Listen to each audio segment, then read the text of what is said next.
Hello everyone and welcome to another weekly Battlefield stream. We're here, we're chilling, we're yapping, we have a bunch of stuff to talk about, but also new stuff to do.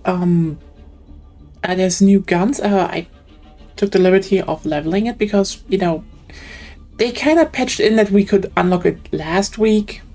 And so I did the big Helical Mag SMGs, which is fun, and we will use that.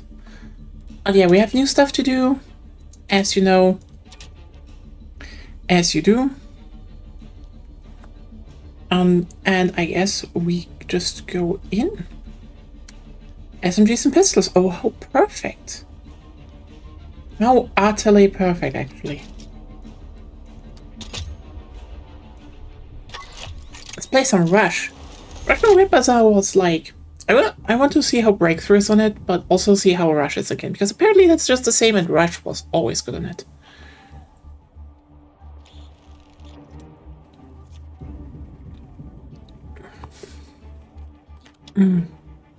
Ironically, the map deployment bug fix is going to be tomorrow, so... Whoops. Somehow, all the fixes will are seemingly always like one day after I stream, so... maybe I should move this one to Thursday? Who knows?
It's kind of interesting though, that it just goes like straight through like this. It's actually not a bad thing. Rush mode actually winds around, so that was actually a good layout, surprisingly enough.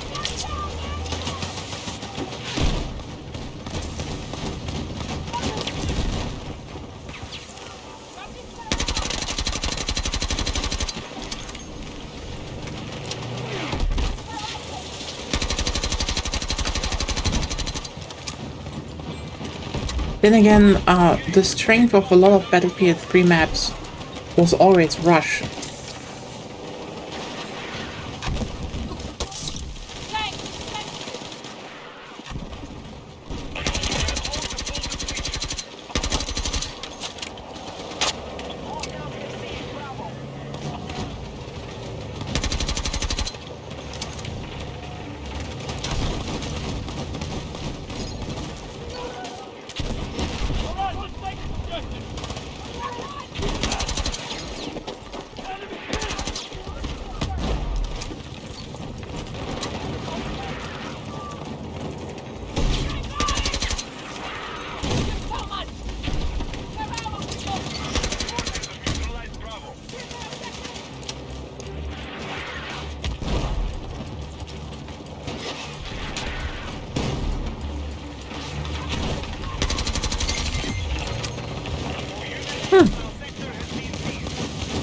There we go.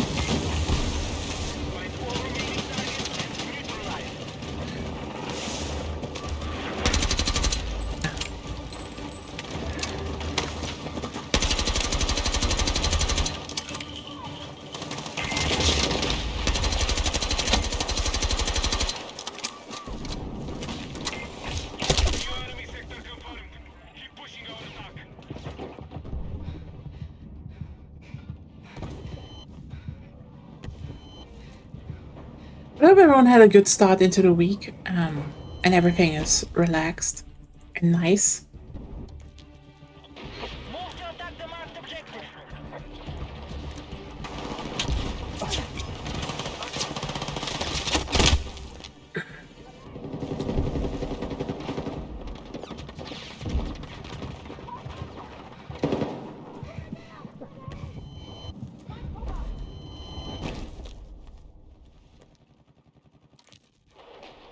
Honestly, those are surprisingly distant objectives. Like, the rotations are through here and through here, so definitely very defender favorite.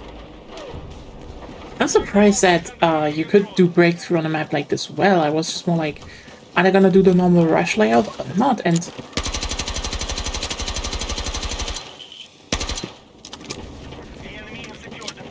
I like that it's something new. Damn it.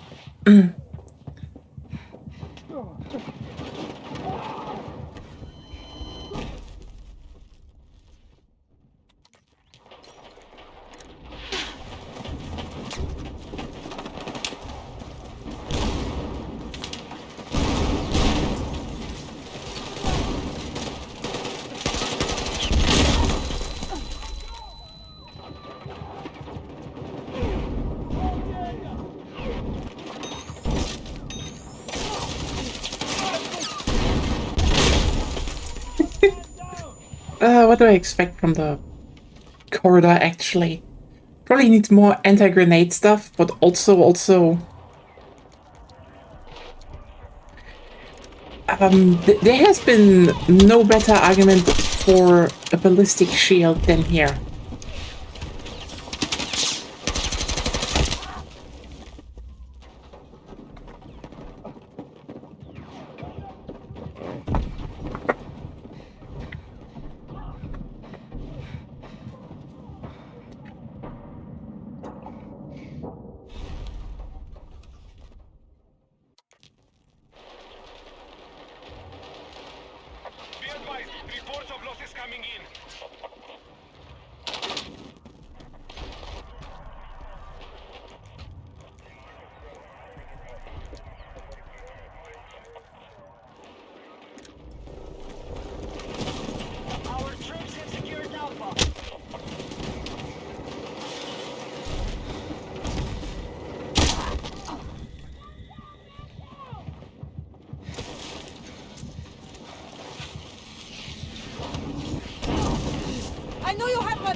I love how the vehicle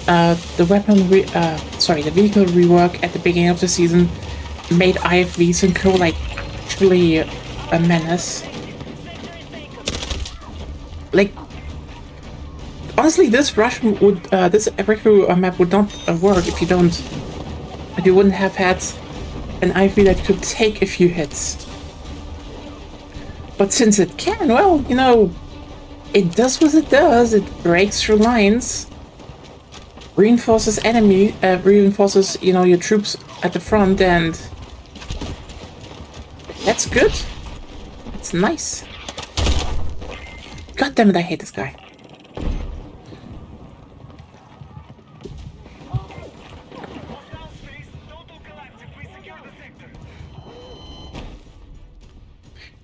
Cannot wait until they rebalance the weapons, apparently later. Probably later this season, even. So,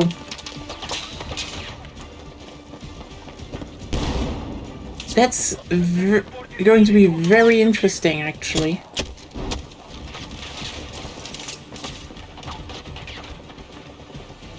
Or at least, very least the next season is going to be, because the next map is going to be very open, so...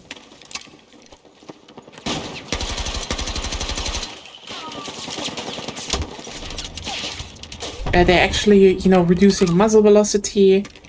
I think spread is going up a bit. Very appreciated, actually.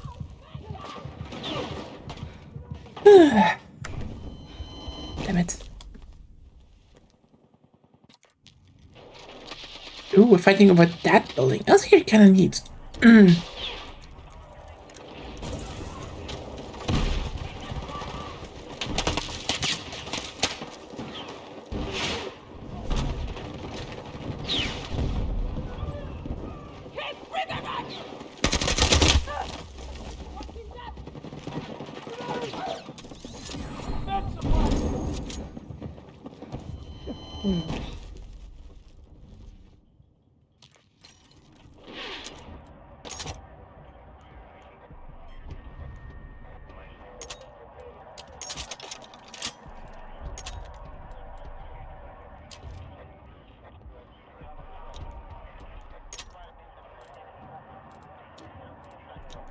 I definitely would need to get off Creo Barrel and for when I unlock suppressor at 35. Why is the suppressor so far back? What is going on here?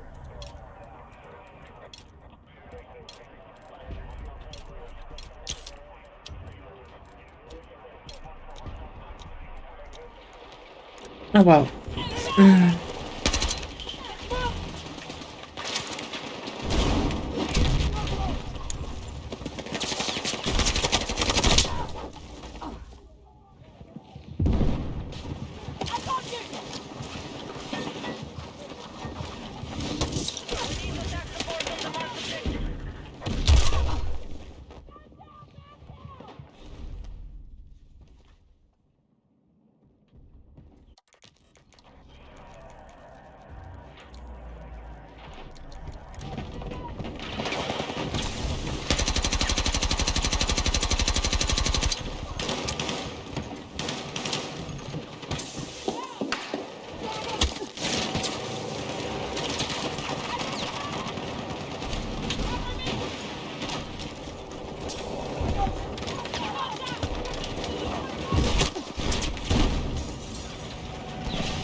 Let me repay you.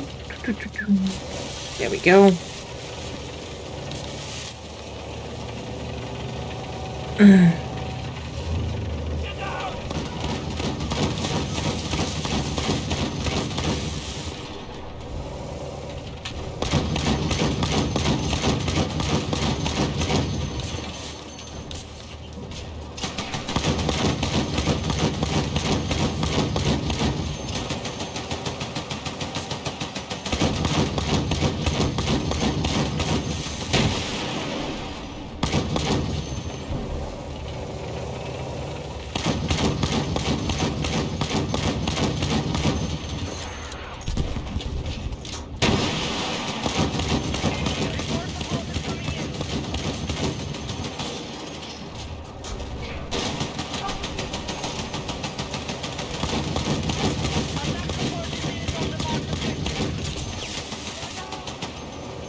Now they drove in too far. Probably should have entered. I'm fucking hot!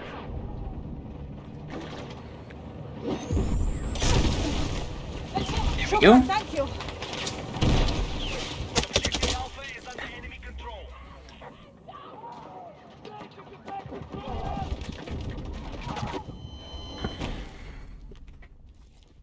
Well, I know where I spawn. Right in it. And that's what it's for. Keep...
Okay.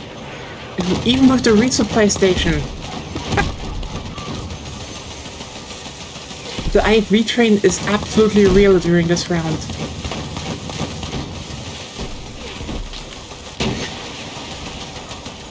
So just so you know, this is where vehicles can resupply their ammunition. And someone placed one. Oh yeah, we're...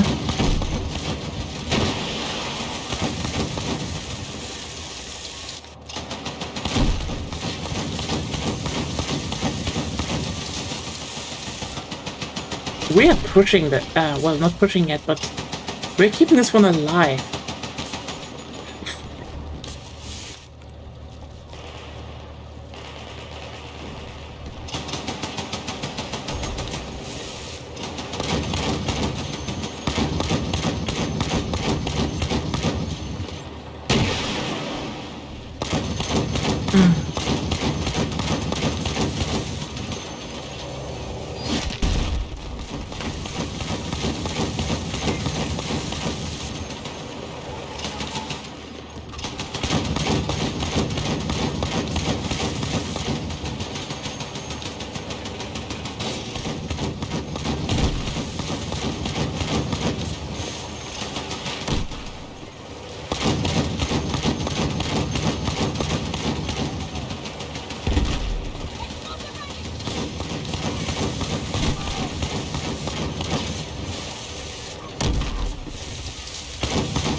And now you go back in there.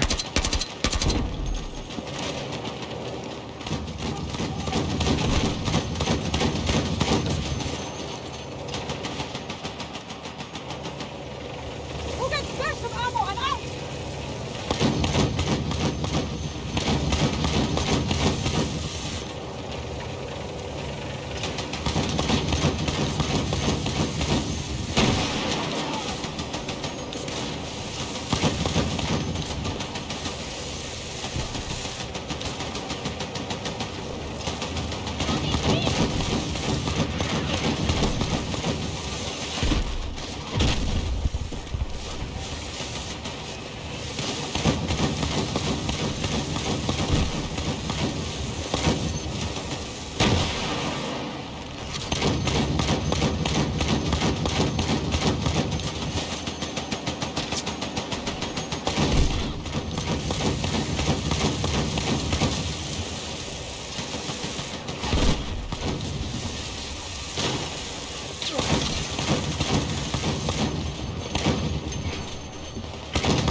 Who gets spare some rounds?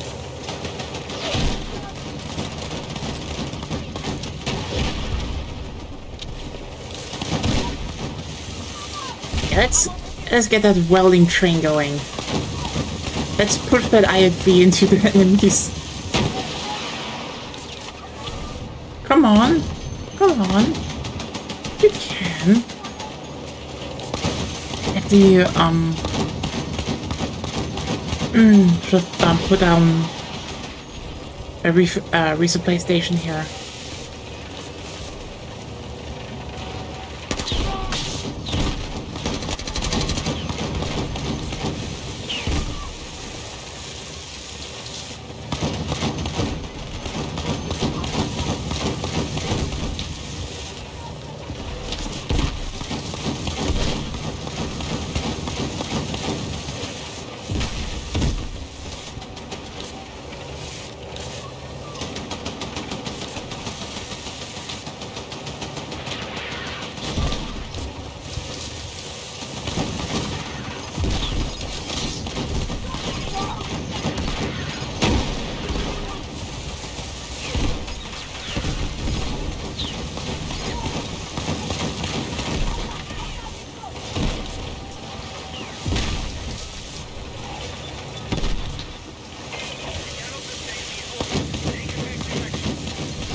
Yeah, now you need to go forward. God, yeah,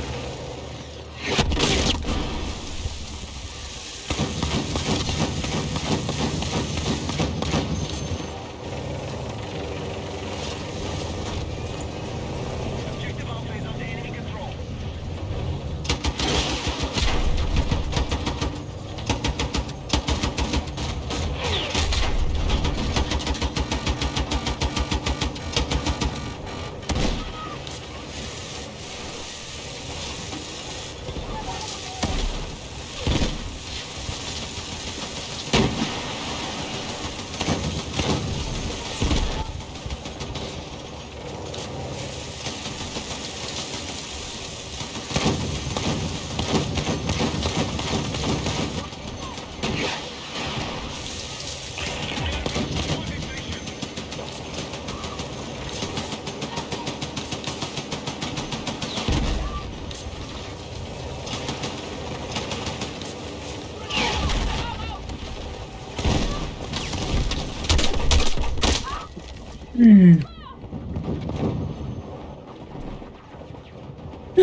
Yeah, we're not pushing through enough from here.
Well, wasn't a bad round, but yeah, at the end, that final push was just never really.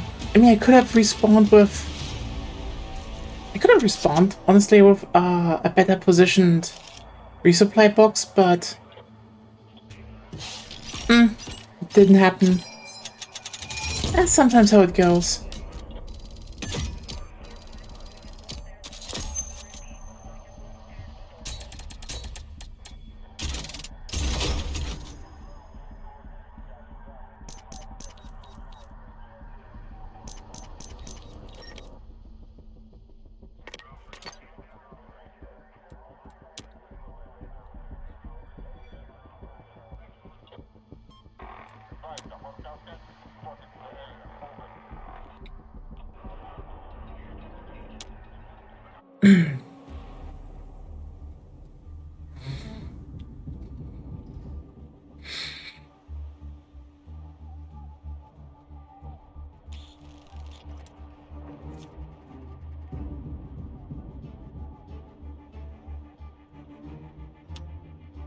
Oh, now we're almost over and it's defending.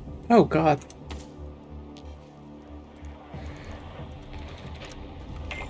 Be advised, enemy forces are inbound. We need to protect our comms units.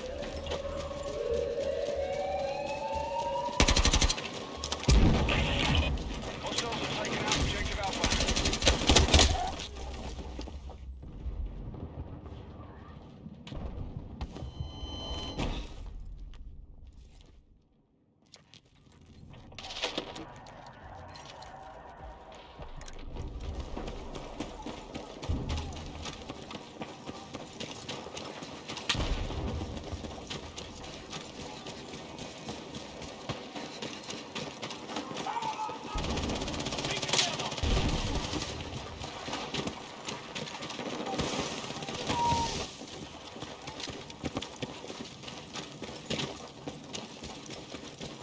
You're gonna be all right. Get cover!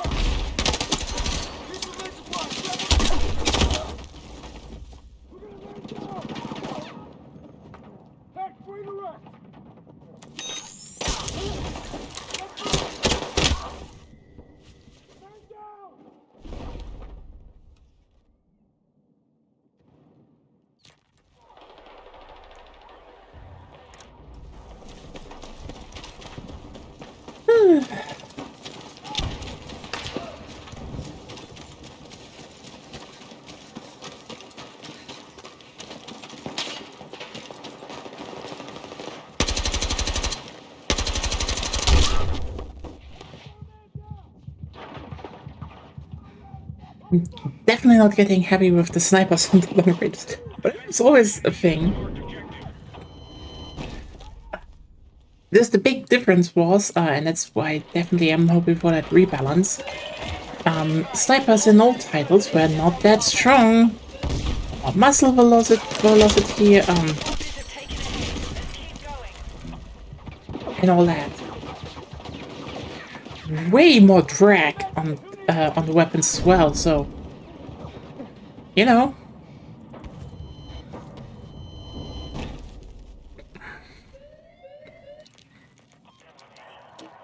Wait, that's the first one? Did it always start over here? Get ready to defend your positions.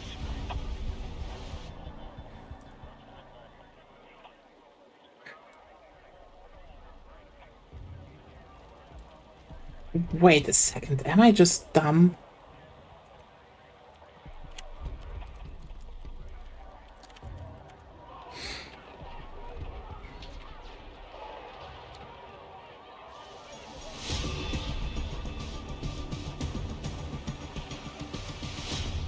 Ah, no, it is actually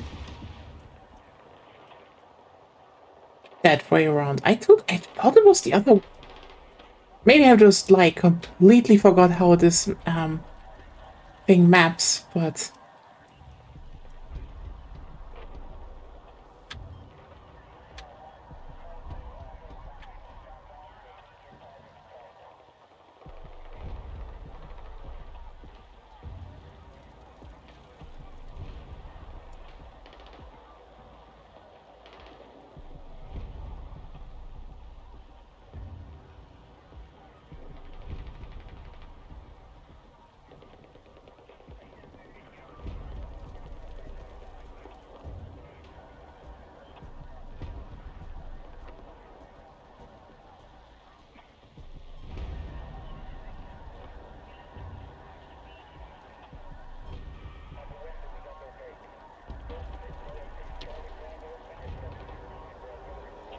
advised, defensive position needed on a marked objective.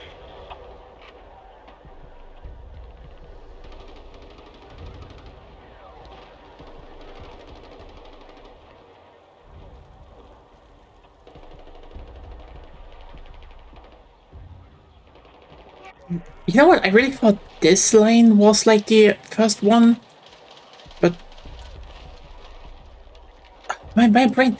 I think I realize now what my thought process problem was, but yeah. It's still funny how my how I just saved the original map like upside down basically.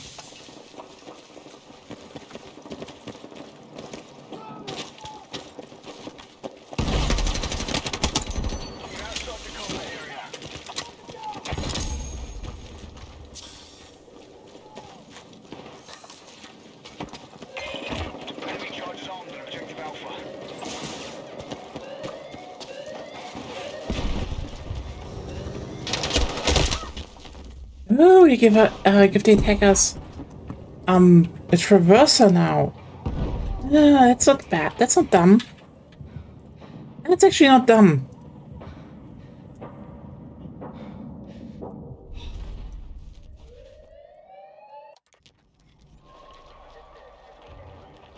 The enemy has destroyed Alpha. Hostiles have armed explosives on Bravo. Our attack's working. Enemy numbers are down.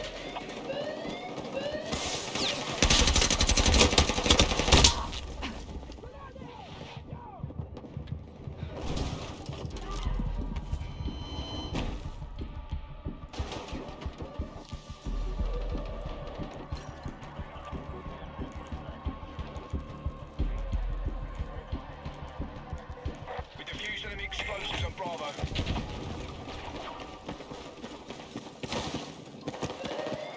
Enemy charge set on objective Bravo.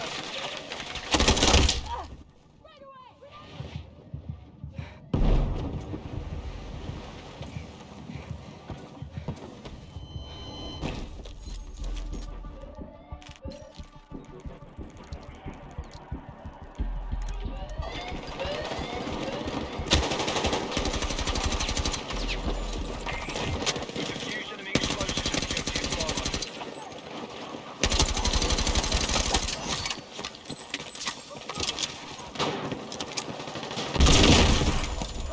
Jim. Your lifesaver!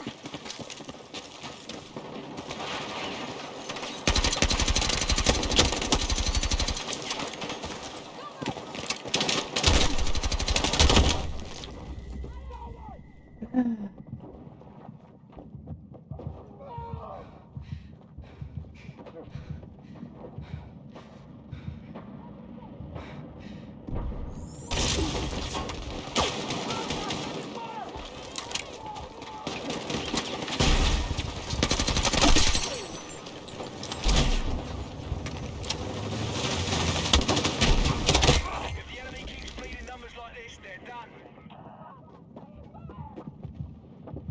Oh damn! It's getting emotional on the server right now. We have there's a reaction because someone pointed out. Okay, we have currently a poll coming up because tomorrow we're playing Monster Hunter Portable Third, and there was this idea, this very funny idea that, hey, what if you can decide which weapons we are using? And this has definitely no repercussions. Okay, for me, it was actually pretty straightforward. Everyone decided that no, Nia is going to play the Greatsword, and I'm like, okay, I shall play the Bonk. There's one person who voted Longsword, and eternally grateful for your sacrifice, but it was not enough against the overwhelming amount of people who wanted to see the big one. Like, if I could, I would also put up a suggestion for names for the characters, because I don't know if we want to do the same shtick as last time.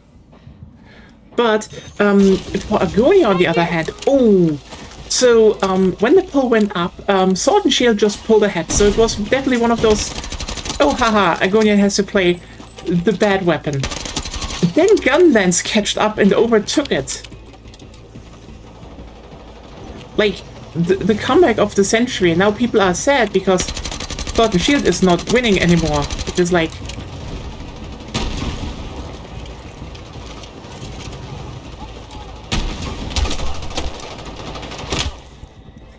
Which, you know, I get it. I get it. But also them riveting, like, oh wow, the election will be stolen by Gunlance? So, look, interesting. I'm down for Gunlance for a variety of reasons that probably most people don't expect.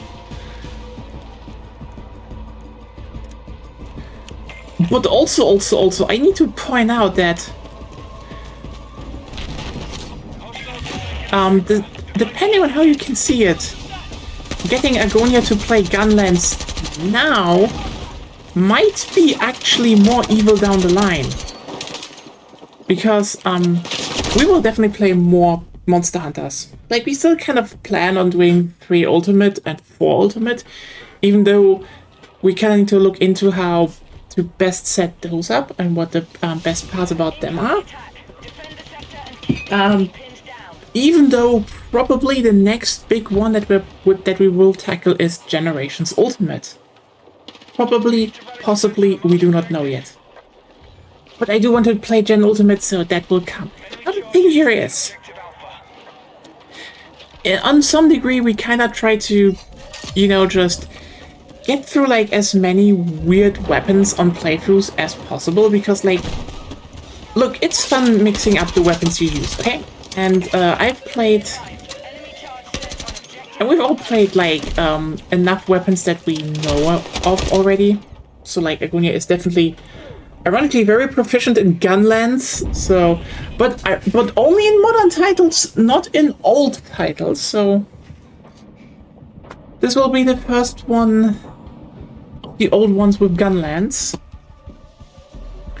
I have not really played some ranged weapon yet, so like there are some ideas to play on Gen U, but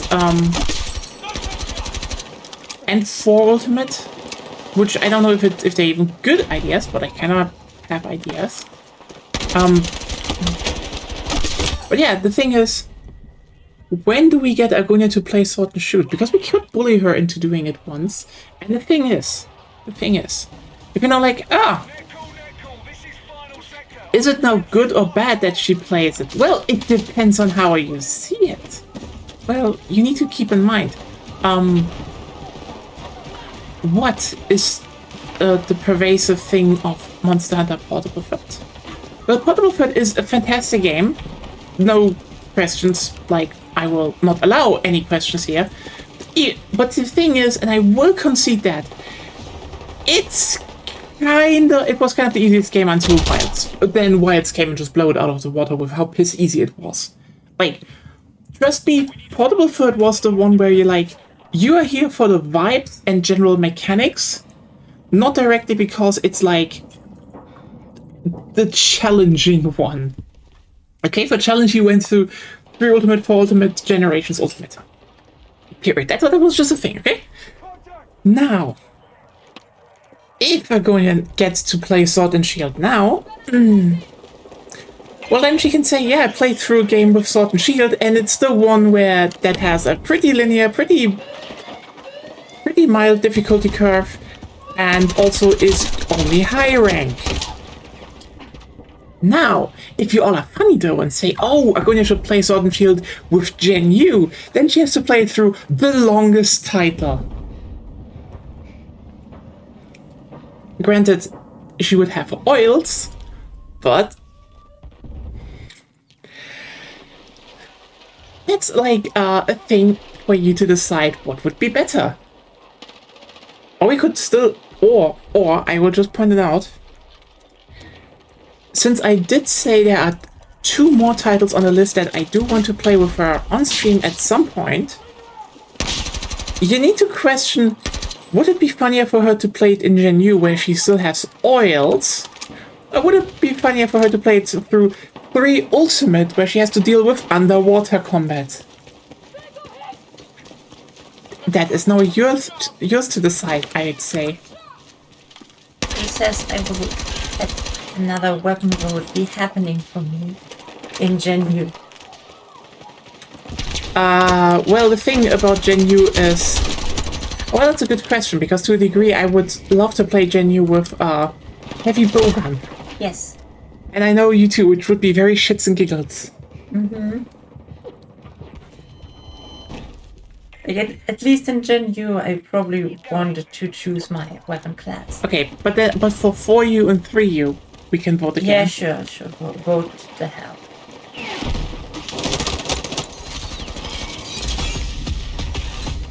Also, I'm not proficient with weapons.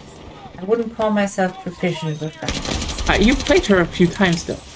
Yes. I know the basics. But I'm by no means like good with gunlands. I hate Sword and Shield though.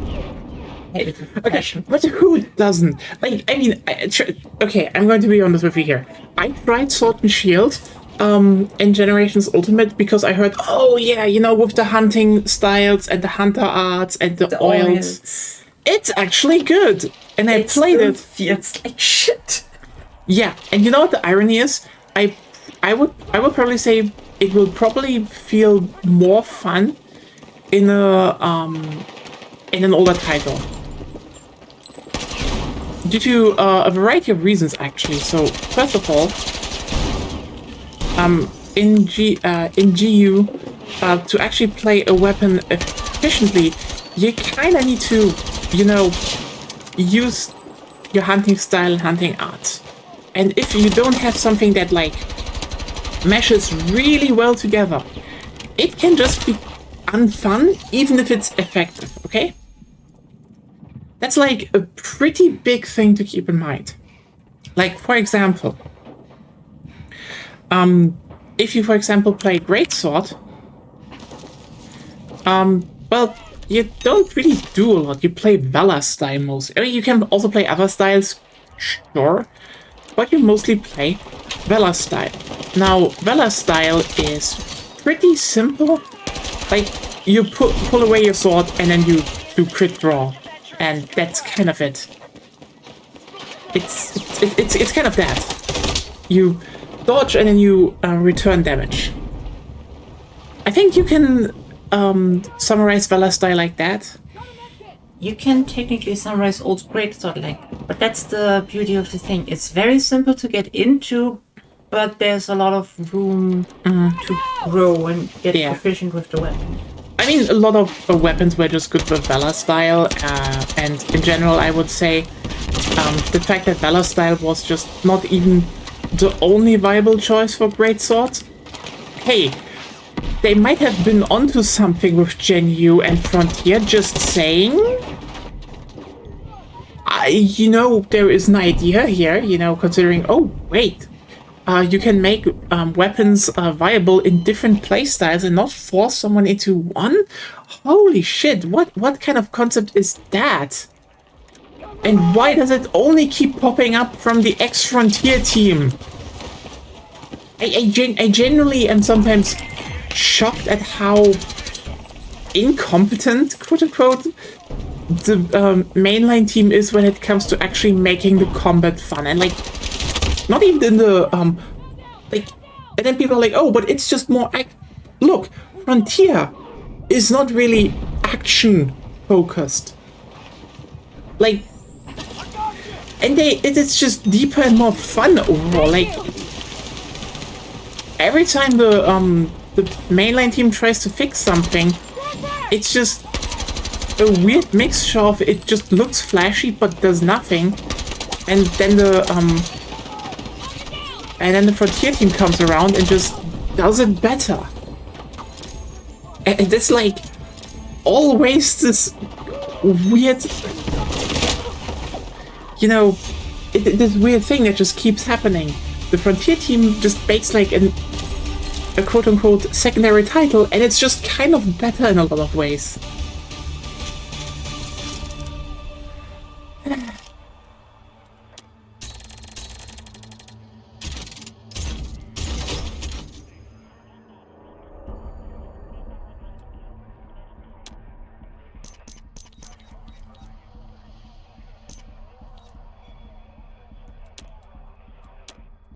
Going into a new list in a second. I just need to be right back. And now we can rant about Monster Hunter a little bit more.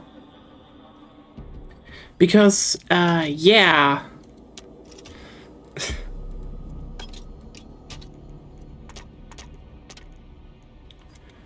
should say that there's some...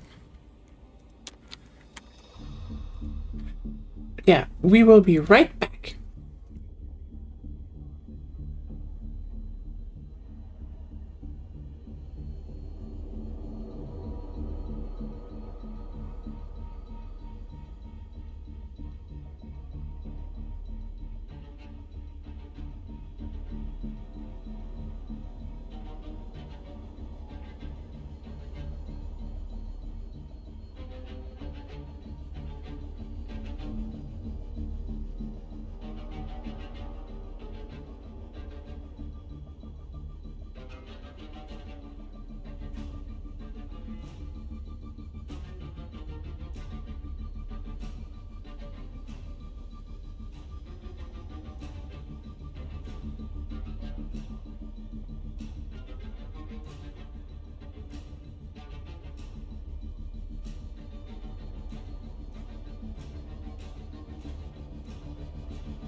And here we are back.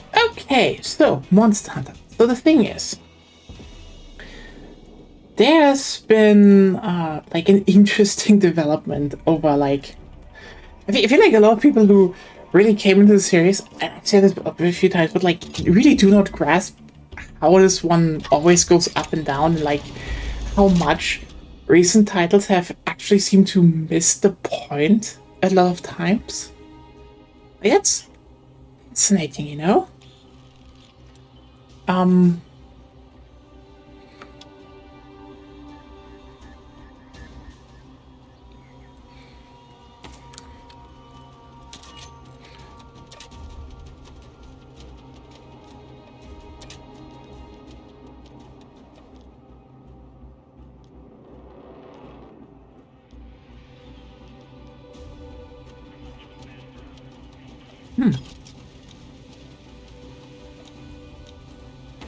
Like, for example, I always hear, oh, there was always a mainline and the Portable series, and the answer is no, there were the original 2 games, and I'm going to say this as nicely as possible.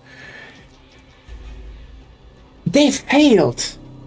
Like, for like incredibly obvious reasons, actually.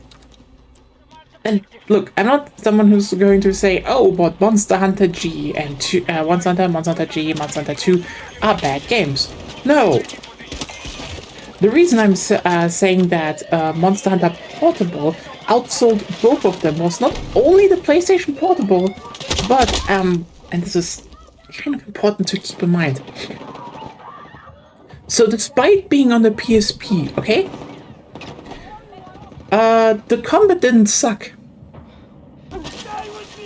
Look, the thing is, for everyone who's like, oh yeah, I've been here since the first games. How were the first games? Have you ever considered playing Monster Hunter with a stick? Like, attacking with a stick. Look, Monster Hunter 2 has some fantastic ideas, weird executions, and there's a lot to love about the game. But holy shit, there is a reason Freedom 2 genuinely just overtook it, because everyone just looked at the game and was like, yeah, look, we can play that game. Yeah, on the PlayStation Portable, you technically should claw for optimal performance, but like, the claw was less of a problem than the fucking stick.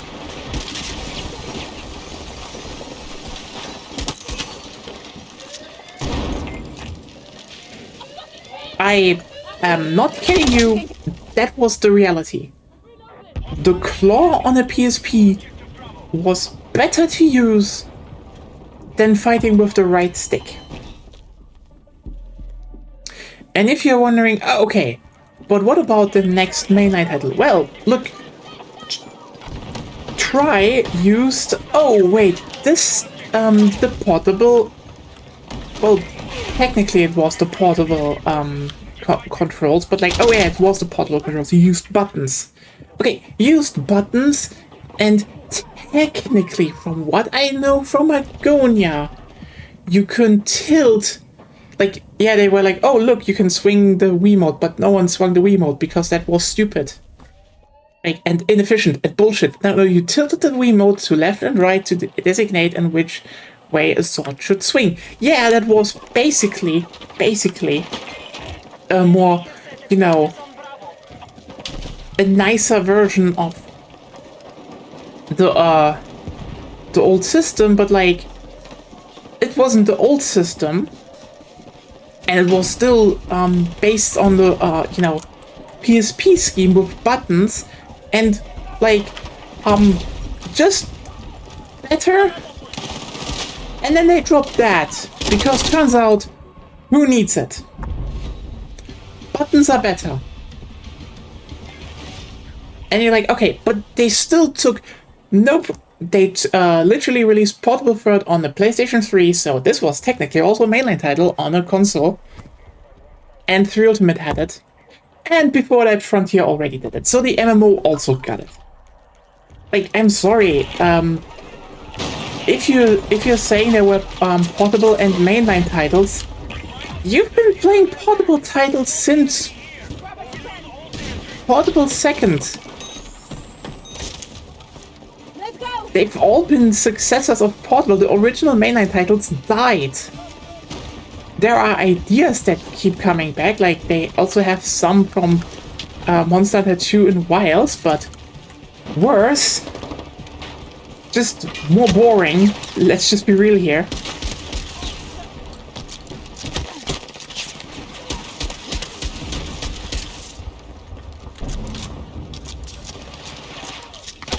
Ah, fuck. But that's a different topic. Position is needed on the marked objective. Enemy explosives set on objective Bravo.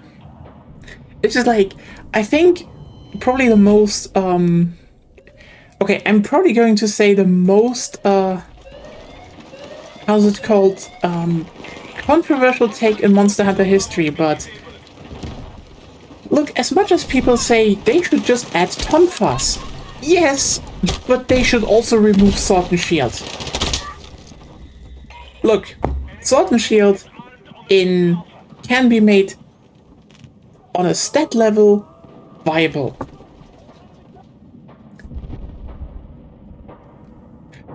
Who out of the masochists use it?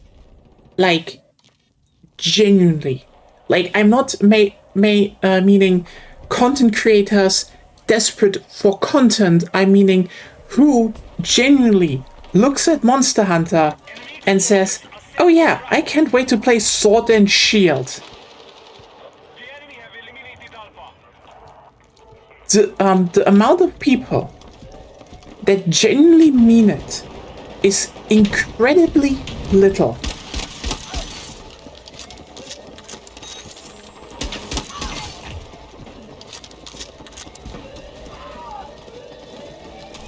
And like, it has just been an up and down in how this weapon class has been balanced. The only reason they keep it around is because it was there from the beginning. The thing is just, in the second generation, they basically were like, hey, what if we make, like, variants of the existing classes? This is, by the way, how we got Longsword, because they basically went, look, we have the big katana stuff on the greatsword, but what if they were more swung agile instead of just one big slash? That's how the longsword happened. Then they looked at stuff like the lance and was like, what if it was a cannon? Then it looked at things like the hammer was like, what if it could doot? And then the one thing that was completely logical, oh hey, what if we just ditch the shield and give it a second sword? And sorry, from that moment onward, dual swords was just more fun variant. And at some point, we can probably just be like, look. Technically. What? Technically. Hmm? You could argue. Yes? The sword and shield also have impact damage with the shield, with its alternative combo, and it can use items while unsheathed. Mm-hmm. And so technically, especially in harder content, you could argue for the wide range skill and having a kind of support type weapon. The problem is most status effects, except for maybe paralysis, are fucking useless in Monster Hunter, and it doesn't have hard content. Yes! That actually sums it up really well. And like, I think the most fascinating part about this is, to a degree, look, if we then just say, oh, but what would be look, the thing with this thing of Sword and Shield is, the Charge Blade already kind of is a better version of it. Oh, but it's more technical. Yeah, it's basically a different, but like, let's be real here. In the beginning, you have a sword and shield, just bigger, and then you can turn something into a big ass axe to do more damage. It is just Sword and Shield plus. And better. And then you have the dual blades, which is just 2 swords. Just good. And then you can think of stuff like, hey, what if we just say one is doing cutting damage because they're swords, and what if we then put the tonfas as the counter to the opposite to the dual swords and just make it blunt? Oh, wait, that would work. And then you could just cut out a weapon class that would not really, you know, it's there. It has always been there. It's just there because it was like in the first thing. And you know what? If you're now angry and are like, oh, Nia, why are you saying it? If you type this like under the stream and stuff, look, we're basically looking into at the same thing as sniper rifles in any video game. People expect snipers to be there, okay? Snipers are just an inherent thing, and there's a group of people that just likes it. More than Sword and Shield, actually. These are weapons that are expected in games, and like, I think outside of... I would genuinely say stuff like Counter-Strike. Snipers cannot really be that well balanced. They're either going to be kinda crap, they're either going to be the main thing that's just like, you know, every World War I and II shooter, because nearly everyone has bolt actions, you know, except if you're Battlefield 1, where, you know, 4 classes just have automatic weapons, and like, I'm still saying they need to just establish that this is an alternate universe where they just build more machine pistols. Anyway, different topic. The thing is, everyone just kind of expects snipers to be there, and they're always a nightmare to balance, because either they're just like bad, like, look, there are some there's some Battlefield titles where snipers are just bad, and then you have titles like 6 and 1, and in 1 it actually made more sense because anyway, where they gave them fuckers sweet spots. And if you're wondering what is sweet spot, well, sweet spot was this idea to make snipers better by just giving them one-shot kills to the chest in a goddamn fixed range. Meaning, if you hit someone in the chest from a certain distance, they just die.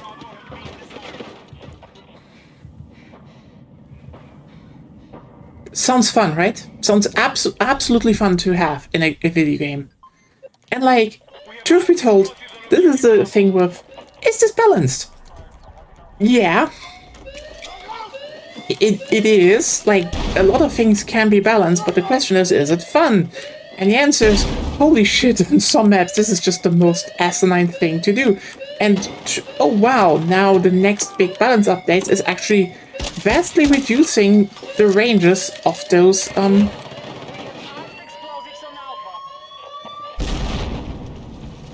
sweet spots. Oh wow! I mean, I could just remove them and rebalance all of them while they still just have 5 or so, but you know, you get my point. It's one of those, yeah, they will never remove Sword and Shield, and that is probably also for the better. Because, like, imagine removing a weapon class by saying nearly no one used it. Even if it's true, everyone would just see it as they removed something from the game. And I mean, they kind of did it with Try already. I mean, ironically, in Sword and Shield was in Try, but not dual swords, which is just, what was that decision, Capcom? Oh, in Try you had Sword and Shield, but not dual swords. So even if you could think of Try as a soft reboot, they never followed through, and for some reason they decided for the one weapon class that was worse.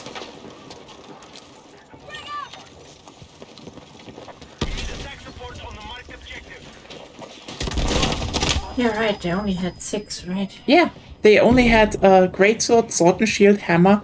No, that's the first one, I think. Then let's try. And yeah, Let us try. they just had that, which is kind of wild if you think about it. They just had 6 weapons, and then the bowgun designer, which That's actually where they should have stayed with that. If you ask me. I mean, they could have expanded that even. Yeah. I mean, not only in terms of bow guns, heavy, medium, or light bow guns. You know what they also could have done? Just make it a weapon designer to a degree. Like, what kind of hilt you use to, kind of decides what, and which moveset you fall later, or which moveset you can choose from. That would be fun. But, oh well, alas, I'm not mad at the idea of just making it like that, because, look, I know why they kept it with the existing system. And this one was one of, it's the same reason, by the way, why everyone nowadays is complaining, oh, but why, for example, do games like Battlefield have, just gonna show it in a second. Oh, I can't do it in here. Like, why do you, We have set explosives on objective Alpha. like, why do you have to choose characters and then have just fixed skins for those characters? The answer is simple. Development. Like, look. You gotta give developers some slack. You really need to do it.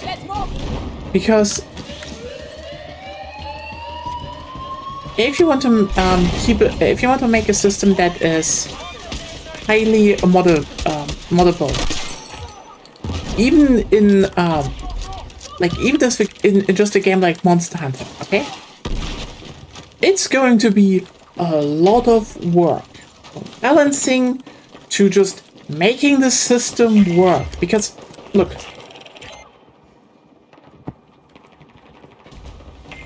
do you know why games like Call of Duty have like these whole, oh, you can kind of radically change weapons? Because they have like a lot of very specialized people that are working on the team with fixed fixed technology, so they can actually make the content that allows them to have multiple gun models that don't clip to each other. And even then, look, yeah, we had a brief moment with Call of Duty Ghosts and Advanced Warfare, where you just got stuff like different gloves, different upper bodies, different pants, different shoes, different helmets. And you know what? This is actually kind of cool to just, make a character how you like. Do you know how much fucking work that is? How much can just go wrong? That's also to a degree, by the way, why they cut down in some games. Even though they didn't need to in some, like, hey, Elder Scrolls, where's medium armor? Let's talk about medium armor, Elder Scrolls. Where have you hidden it? Also, pauldrons, they're also gone. Can we just talk about that for a second? Anyway, the thing is, I get why they're not doing it like that. Like, look, if you have 14, if you have 14 weapon classes, okay?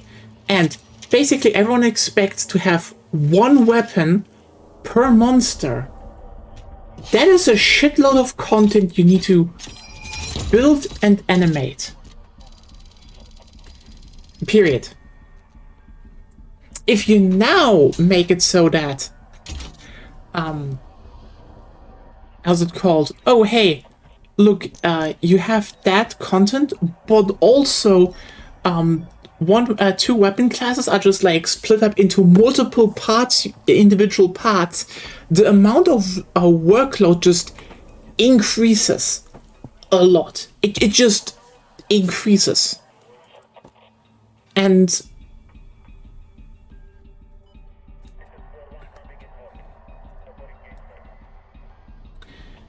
I can really not say more than that. It's just one of those. Yeah. I actually think the idea of getting it out just to ease the workload, considering, you know, if they kept doing stuff, is not unreasonable.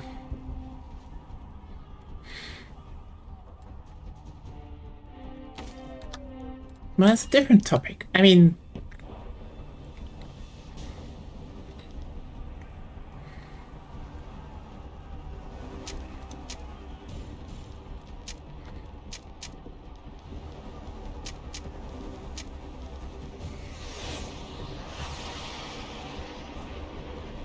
let's not also forget that we are still basically missing. Okay, look. I'm going to probably bring up my biggest pet peeve. Not my biggest pet peeve, but because I'm not the only person here that thinks like that, okay? But the thing is, Capcom kind of gutted the old game, you know, the old games with Gen U. And trust me when I say this is kind of worse than what you expect. Well, okay, here's the thing. Generations Ultimate on Switch 2, on the Switch is great, because you can still play it. It's in HD, it's, you know, it's a good game. Problem. They never fixed any of the problems, and I get it. There are like, it doesn't really impact the game, but like, can you think about the fact that there is a really good celebrations game with a lot of fantastic mechanics, but it's also a game where, and I kid you not, a bunch of content is just missing. A bunch of key monsters are just not in there, but like, you know, you could be like, okay, they already are overloaded as shit, and that's true. I do think they could add one or two more, but it's just like, it's a game that works, and that is everything it is, and that is kind of, I will not say wild, it's just a bit disappointing.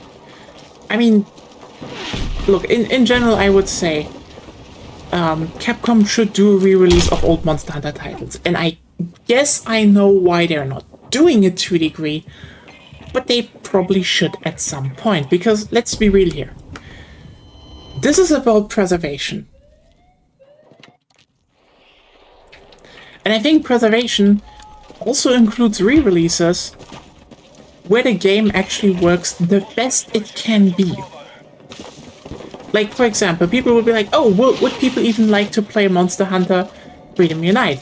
I would say, you know, if you'd actually go and have a Freedom Unite with the textures for Monster Hunter DOS/Frontier, people would definitely play it because it's Freedom Unite. They would play with the old ones because people to this day play Freedom Unite. The problem of Freedom Unite is that it's an old-ass engine that you can emulate and it runs well, but you realize very quickly, wait a second, this is still 30 FPS locked. It still has some loading times. It's just like not a clean version for the day and age that we have. It's just the best that we have. Then you have Portable Third, a game I love, but whoa, wait a second, it's also running on 30 FPS. What about that? And then like, oh, but look, but Monster Hunter 3 Ultimate and 4 Ultimate, they also run uncapped, but here's the thing on emulation, you still want to lock it at 30 FPS because turns out there is going to be weird shit if you run it at higher FPS. And people explicitly tell you, you should lock them at 55 FPS, because if those games reach 60 FPS, shit happens at 60 frames per second. Like, you know what I mean? And, like, if you then look at Monster Hunter Generations Ultimate and you realize, wait a second, is that the reason it's locked? Yes, that's the reason it locks to 30 FPS. And at some point, we do need to ask, is it too hard to actually ask for a version? And I would say this is literally doable in two ways. Either they just re-release 3D Midnight, 3 Ultimate, and 4 Ultimate. And that's like the baseline for just the content. It would still like cut out the guild hall.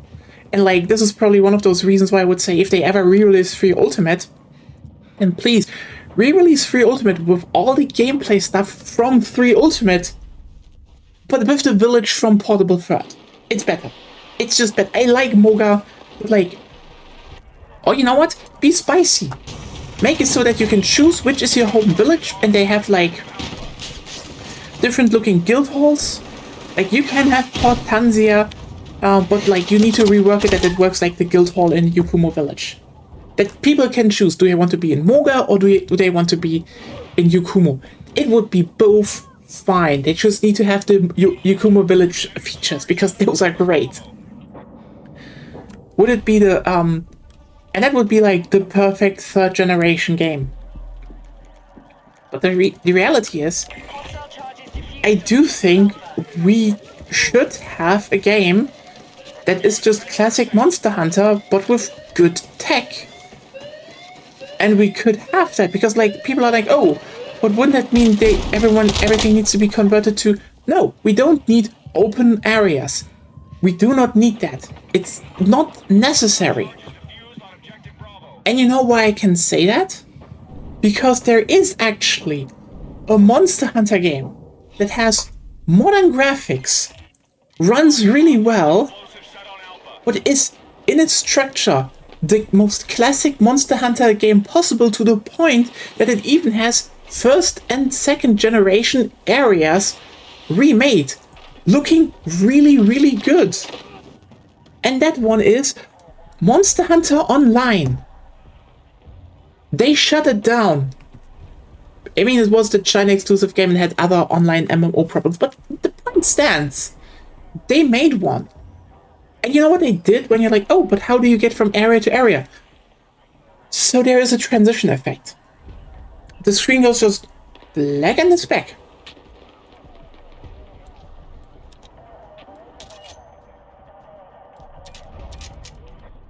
Look, if you tell me, okay, that Capcom cannot remake this with the RE engine, while the Cry engine was able to do it, I think you're a clown. And like, I don't think we need to have like the most banger aesthetic, because like, truth be told, the 4th generation looked amazing. Like, look, the fact that World came out and looked like it did was great, and like Monster Hunter Online also looks good. But I would lie if I'm not like already in the camp of I kind of want to return to the 4th generation style. Like, I know I was like one of the first people that was a bit how's it called? That kind of bitched a bit about it and was like, oh look, they made it more cartoony and bright and colorful, but like, it did grow on me, and I genuinely like it nowadays. Like, I think they had something going there that they lost. And they lost even harder with Wilds. And Rise. Like, I don't know what happened with Rise and Wilds, but those are games that I look at and I'm just like, where's the aesthetic? Like, and I think the part that that makes me even more sad about that is when you then look at like the making of the 4th generation, which also went into, ironically, a lot of world, which still had those moments, by the way, and apparently they still used for whiles. And then you see like, oh, they went to South America and they just ran into paradise, basically. Which I get. South America is beautiful as fuck. It is. And this energy of like,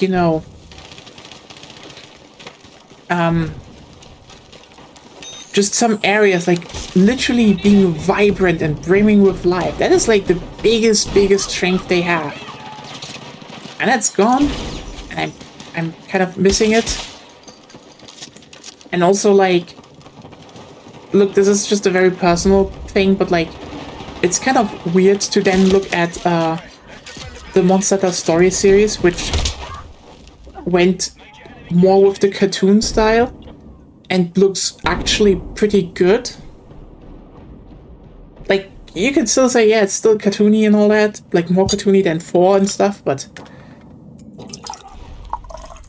why didn't we stay with the more cartoon style? It would actually make the game run better. Different topic.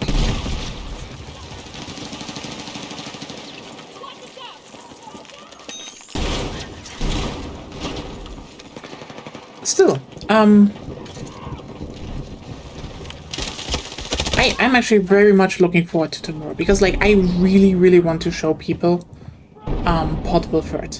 Because like I heard from people that like the biggest problem Portable Third has is the fact that it doesn't really do anything new, and like, look, yes, I get it on a very surface level, but then also you're kind of showing your ass and like you kind of never played it. Like, I'm sorry, what do you mean with Portable Third doesn't do anything new? Because like, yeah, if you just look at it very simplistically in, oh, it just kind of has similar monsters like the 1st and 2nd generation. What about that showing ass? We're showing ass on me. Hey, no, I'm talking about Monster Hunter and people saying that Portable Third didn't really have anything new to show for, and like, look, you can only defend this take on like an extremely surface level.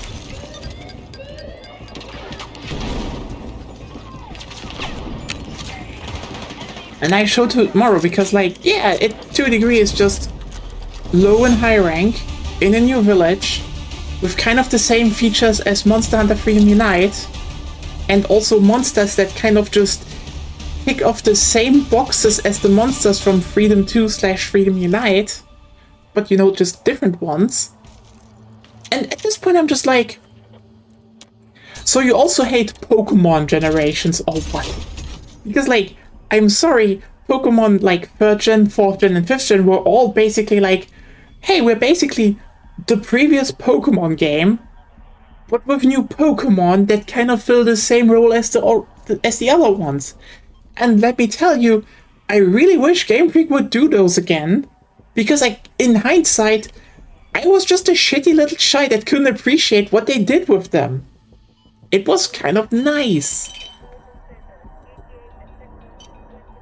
But then, the obvious thing comes into sight that the farm and the guild hall are just the best in the series, and we just literally lost them, and that's bullshit. That's just genuine bullshit. It's just... But yeah. Oh yeah, it's the... let's see if the poll has changed. 2 hours left. You know what? One final reminder.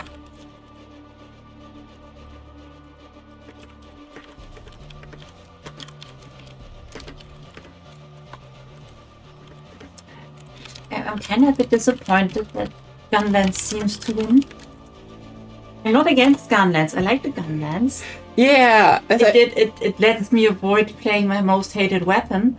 On the other hand, as I pointed out, if we do vote on 3 Ultimate and 4 Ultimate, it might be worse there. So, is this actually nice here? Question over question. Yeah. There is a funny thing with the Gunlands in Portal the Third, which I will probably show off. Oh yeah, that is definitely something you should do. But yeah, it's always interesting when people dismiss Portable Third as it doesn't really do things, and I'm just like, it's kind of the better version than Try. Like, and yeah, now Agonia will be like, no, Try is amazing. I know. Mm-hmm. Less areas, less monsters. It's the hardest game in the series because you can't reach high rank anymore. Hey, yes. Nobody can reach high rank. Oh, well, except those that modded it. Yeah, but they're not playing Try, they're playing Try modded. That's actually true. Yeah, the thing I just want to point out is Capcom really needs to re-release them because, like, Yeah. I'm sorry, even if it's just an RE engine port to just brush up the graphics a little bit and make them just run better with good transitions and like 60 FPS. Let's be honest. Mm-hmm. By now, the reason Capcom isn't doing it is because they know the old games are. Yeah, genuinely, that's definitely a thing that has happened. Like, you could disagree with me because, like, oh, but Wilds is great. Okay, but why are they not releasing the old games then? Look, if you'd say no one wants to play the old games, that's kind of bullshit because there's always an audience to play old games. There's still an online community for Unite. Yeah, that's okay. That's the thing. That's the thing I want to point out here. If you say no one wants to play old games, yes, they will usually not want to play old games in the same amount as new games. That is usually the case. Sometimes older games can still like draw people for no reason. But the reality is, if you release like a collection with online support for an old game, people will buy it. And you know why I know that? Because Capcom re-released Mega Man Battle Network and the sequel series. What are they talking about? People play those. That's like that's like a legitimately niche community. And now you're coming at me with, oh, no one would like to play the original Monster Hunters. No, people would love to play Freedom Unite, Free Ultimate for Ultimate, and Generations Ultimate. They would love to do that. It's just.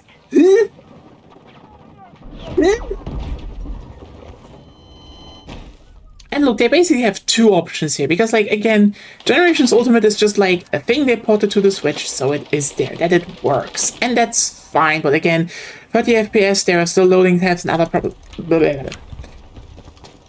It could be on PC with crossplay and other bullshit, but, like, at that point I would rather say they should go and make a game with all the areas, more monsters, and then it would be actually kind of nice, but that's a different topic.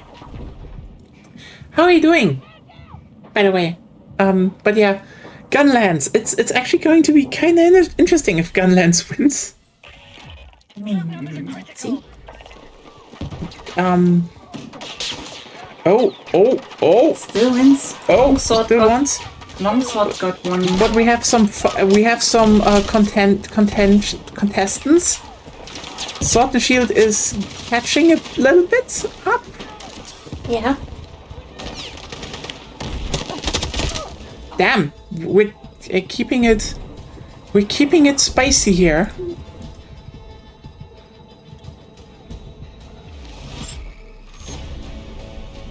Big Boomstick is still leaning, so If it's a tie, we roll a die. if it's a tie, we roll the die. It's just what we do.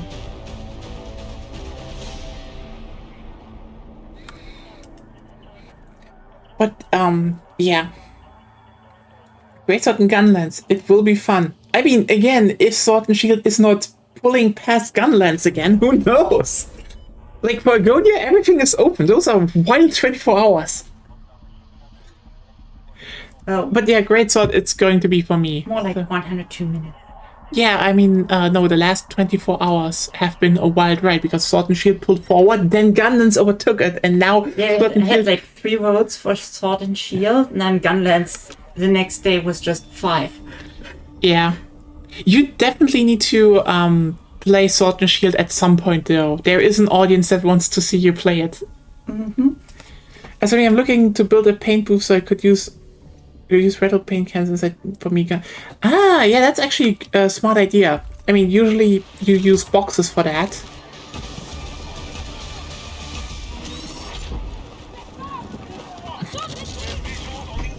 I love those paint cans. Yeah, these were always fun to use. But yeah, Monster Hunter is an interesting thing because, like, I'm sorry, they will never beat the allegations that they are just afraid of the old games. Yeah, that makes some sense. It'll be interesting to see your result.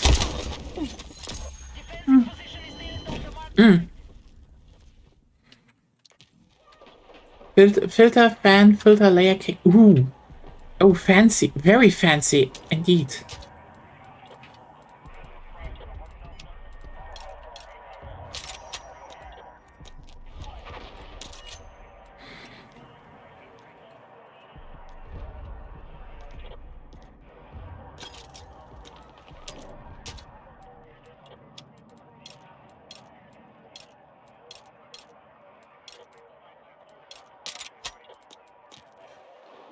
Hope you can get actually that one working. Yeah, that's going. I'm looking forward to that. Sounds cool. Ah, damn it.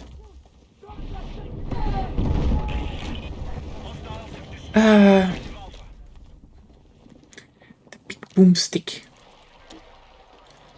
Yeah, no!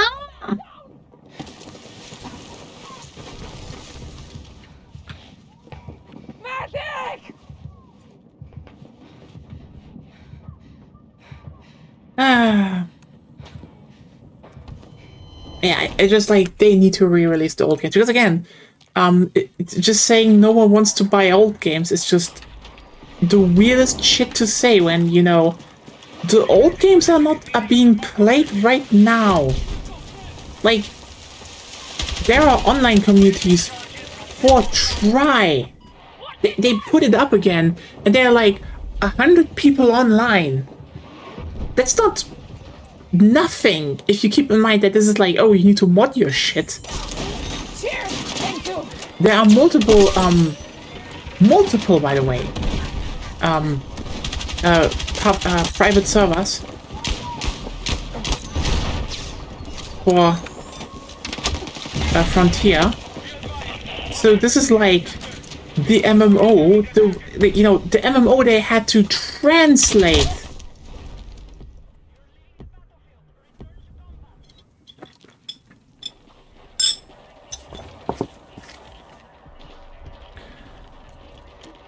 Also, you know, people also play Portable Hurt.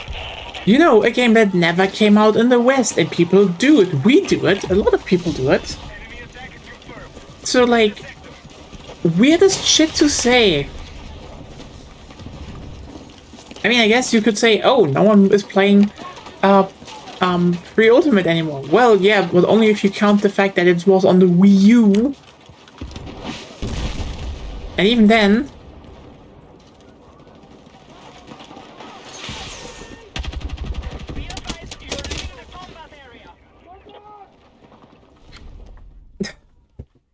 I just want to remind everyone, by the way, I was actually almost buying a second Wii U just so I could play it legit with Agonia until we learned, you know, oh no, Wii U can only play co-op with a 3DS locally. What? Good way to future-proof your game, Capcom. What kind of ass shit is that?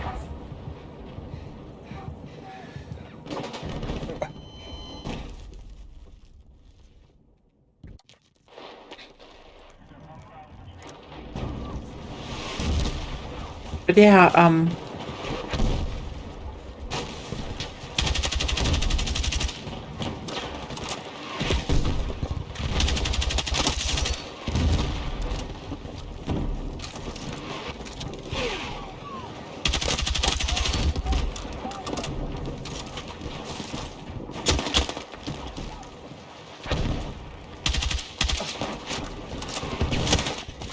there's going to be a lot of very fun monsters tomorrow. Because, like, okay, I think I know a bunch of you know some of them because, like, some have actually become rightful staples in the series. Azuros, for example, and Lagombi. Like, I mean, look, one is a blue bear. What? Xenogra. Xenogra. Yeah, Xenogra is like, I mean, but Azuros and Lagombi are also very consistently in the game. Not that consistently. Okay, yeah, but Xenogra is like one of those we wanted back and topped like the fucking list of favorite monsters. And like, look, I can say that most people who voted on this list only played World, and at this point I'm just like, hey, play more than one game. That's like probably the thing I see the most when people are like, oh yeah, I'm a longtime fan. Yes, I exclusively like World and Wilds. What do you mean I'm faking? Sorry, look, we live in an age in an online age, okay? When you are doing content and you have a community and you stream and you want some legitimacy to your name. And it doesn't hurt to say you've been there, but you know, you're not playing the old titles for reasons. And yeah, it's kind of obvious with Monster Hunter when people like only praise World and Wilds but say they've been there from the beginning, and I'm just sitting here being like, have you looked at the original game, or have you actually played the original game and anyone in between in any, you know, serious capacity? Because I feel like it's actually not that. And like, that's the thing with, I don't even want to say people are like fake, because that's bullshit, you know? Like, you can legitimately like Monster Hunter, but I think there is this trend of people trying to, Enemy forces have been depleted. Keep on the attack. okay, Are you already called fake? well, it's less fake, it's more in the case of they want fake legitimacy. Not that they don't like Monster Hunter. And I think that's a trend by the way, it's a trend I've also seen for Battlefield a bunch of times. Because, like, here's the thing. The truth is most people have actually only joined video games in the last 10 years. Look, the majority of people who really joined video games on PC or something was during the 2010s. Like, a lot of people say, oh yeah, I played as a child. You probably played some video games, but not actively. That's just kind of a thing, you know? And that's fine. The problem is just, and this is like the social dynamics. A lot of online value is always prescribed to how long have you been there. And yeah, you can be a fucking gremlin like I am that can literally say, don't quote the ancient, the dark magic to me, which I was there when it was created. You know, I don't know how the thing is from Narnia anymore, but I've actually read the book years ago. I forgot it. Happens. But yeah, you know, you can be someone like me who was just there. Cool. The thing is just, look, the bigger you are, the harder it's going to be. Like, oh, do you like this game series? Yeah. Have you actually played it before that? And no. And immediately people will just not listen to you that much. But that's what most people think, and it's valid because, like, look, we are a very judgmental society. And I think, if anything, we should make it more obvious that, you know, being judged is fine. Like, I mean, look, this is a weird thing to say. People need a bit of a thicker skin, but this is more in the sense of, look, when people judge you in some ways, and this can just be a legitimate thing to a degree, I think you just need to not care. Like, for example,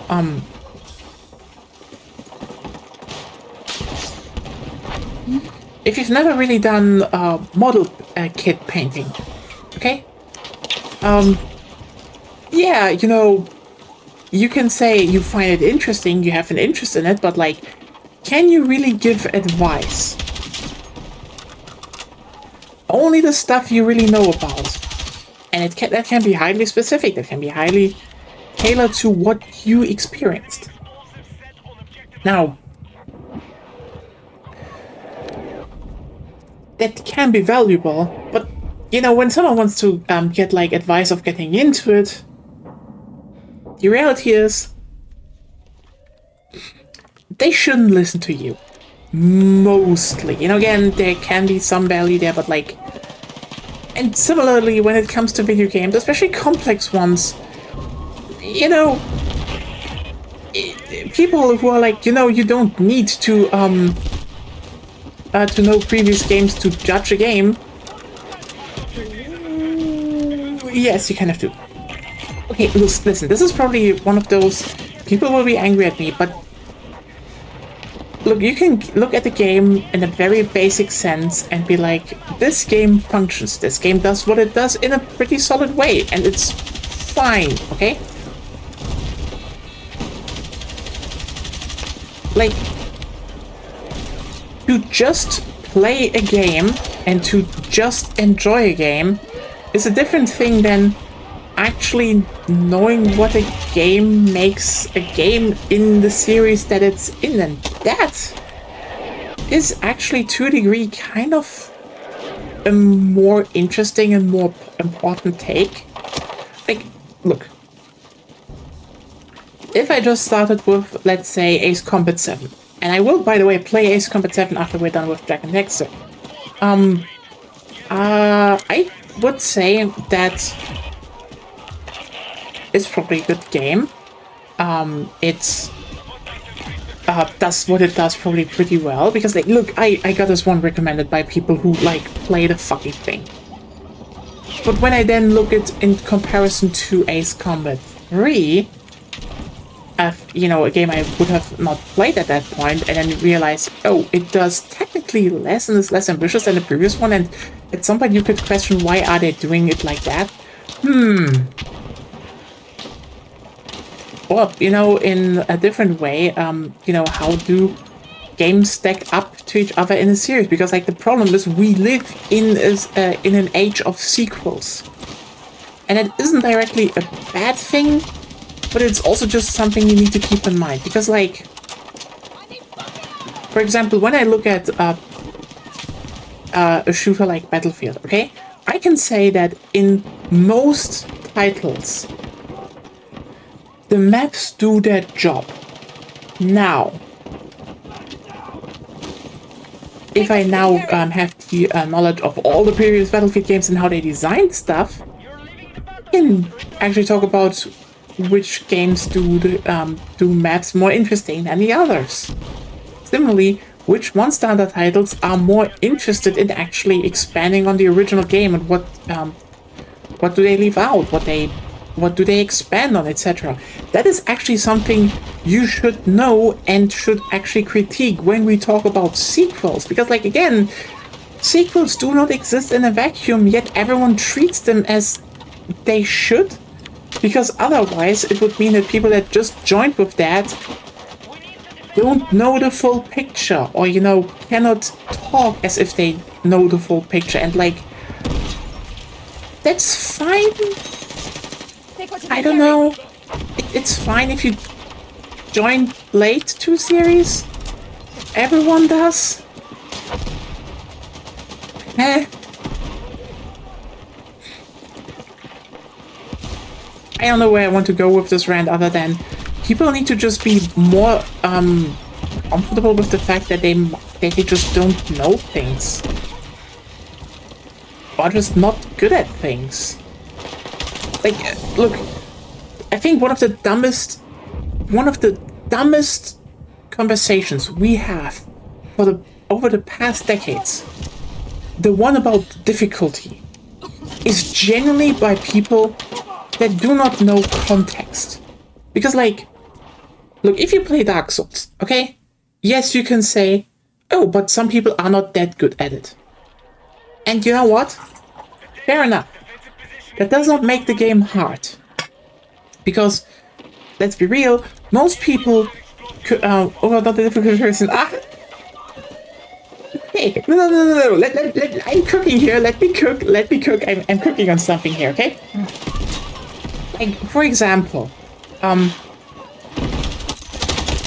Dark Souls is, and I will say this, not really a hard game. It is challenging, but it's not hard. It can be challenging, but it's not hard. Most difficulty in this game is self-inflicted. And the truth is, this is a game where the difficulty always loops back to you. Because specifically your knowledge. Yeah, it is your knowledge, but also, look, and this is the thing, again, a lot of people are not doing because it is seen as shameful. You can just restart the game. I'm dead serious here, by the way. If you realize the build you're having sucks ass and you don't like it, you can restart the game. It's not long. You're not losing a lot of time. And like, if you had fun generally, you will have more fun going back through the levels, being like, oh wait, I know this already. I can fight this better. It's fine to restart, but somehow no one does it. They just power through, and I'm like, oh yeah, I made myself miserable. And now I will label this as hard. And like, I'm sorry. What? And then you see other takes like, oh, but you know, old games on the NES were hard, and now new games, you know, like some indie games, emulated. And I'm like, okay, can we just talk for 1 second that most of the, you know, really hard indie games nowadays, and like, trust me, I will actually say there are some really hard games that, like, what I saw, by the way, from Silksong and heard from a lot of people, that is generally a team that just was like, fuck it, we are making this uncomfortably hard, but in the way of just the pure mechanical execution skill of what you need to do in terms of reactions and button inputs. And that's a decision. I wouldn't really say that's fun. But if you then say, oh, but old NES games were not that hard. Again, I will remind everyone, games on the NES and SNES were quite literally designed to be beaten by children. They also, again, intended you to restart and learn. They were not really that hard. And then people are like, oh, but they came from arcades. Look, here's the thing. Yes, arcade games are really hard on the idea of, you know, eat another coin, okay? But there is one absolutely fundamental difference in console games. I don't know if you can spot it. Like, on the NES, okay? So first of all, there were actually NES games with save systems. Mainly Zelda. And here's the thing. Zelda is not hard. And it's actually really fun. I genuinely think the original Zelda game is... It still holds up in terms of structure and everything. It's really good. However, okay, if you look at Castlevania on the arcade, because by the way, they actually remade Castlevania 1 for the arcade. They actually ported that, but different topic. Castlevania for the arcade and Castlevania for the oh yeah, have a good one. Hope the thing that came up is not too bad. But here's the thing with Castlevania for the arcade versus Castlevania for the NES.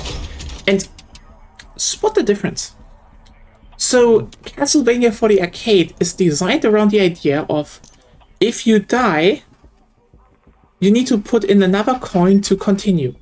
Yes, arcade games are literally built around the idea of you putting in coins to continue the game. That is their design philosophy, okay? That's just it. So the thing about the NES, if you just think about it for 1 second, there is no coin on the NES. And trust me, this is actually a true thing. The people knew that. And you're like, but why were games designed like that? Remember the whole save thing? Yeah, so look, the big thing I want to highlight here is NES games and SNES games. In this, yeah, NES games, SNES games, and well, later it was way cheaper, so it was just a thing on N64 and, you know, Game Boy slash, but not all of them, but Game Boy and Game Boy Advance cartridges going forward. But having a save system increased the cost of the game. Like, physically increased it. Just think about that for 1 second, okay?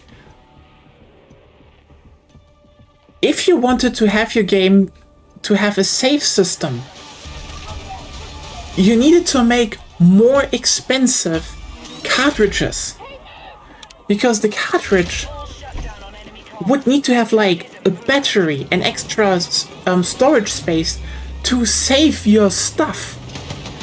This was not as expensive as, you know, for example, the extra chip on the SNES and all of that, but crucially, it was a thing. Okay? Like, yes, Zelda was one of the best games on the NES,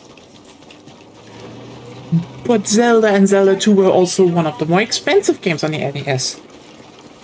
And companies like Konami knew that, you know, if they want to ship games and, you know, they do not have, like, especially, for example, in certain countries, the name power of the original company behind them, like, for example, Nintendo, they needed to do two things. Have short development cycles that do not cost a lot of money, and just good cartridge prices. Look, the reason why saving in games just became a thing was quite literally because the PlayStation. Like, I'm not even kidding here. You know what the solution was? They took the save part and put it on an extra memory stick so that you could just save a shit ton of stuff, and it was suddenly a thing someone else had to care about. Like, Sony sold them, Mad Cat sold them, all of these other companies sold those mem sticks. You, as a developer, you could suddenly just press your game onto a disc and have a save system, and you could just not care at all. This was saving a game was just suddenly not a problem anymore. It was not you know, a choice. And that's, by the way, why, for example, even Nintendo still had a bunch of games where you couldn't really save. I mean, they later did it in like nearly all of their games, but again, companies like Konami, they just wanted to save money, so they just didn't have things to save. That was the reason, by the way, why the games just had limited continues. Now, here's the thing. If you think about it, okay, but why did they have limited continues? Because else you would not have an interesting game. like, here's the thing. Having just, you can press continue and you restart at the beginning of the level, you could have that for every single game on the on the NES and SNES. That is not a problem, okay? But like, ever think about how mindless that would have made a lot of them?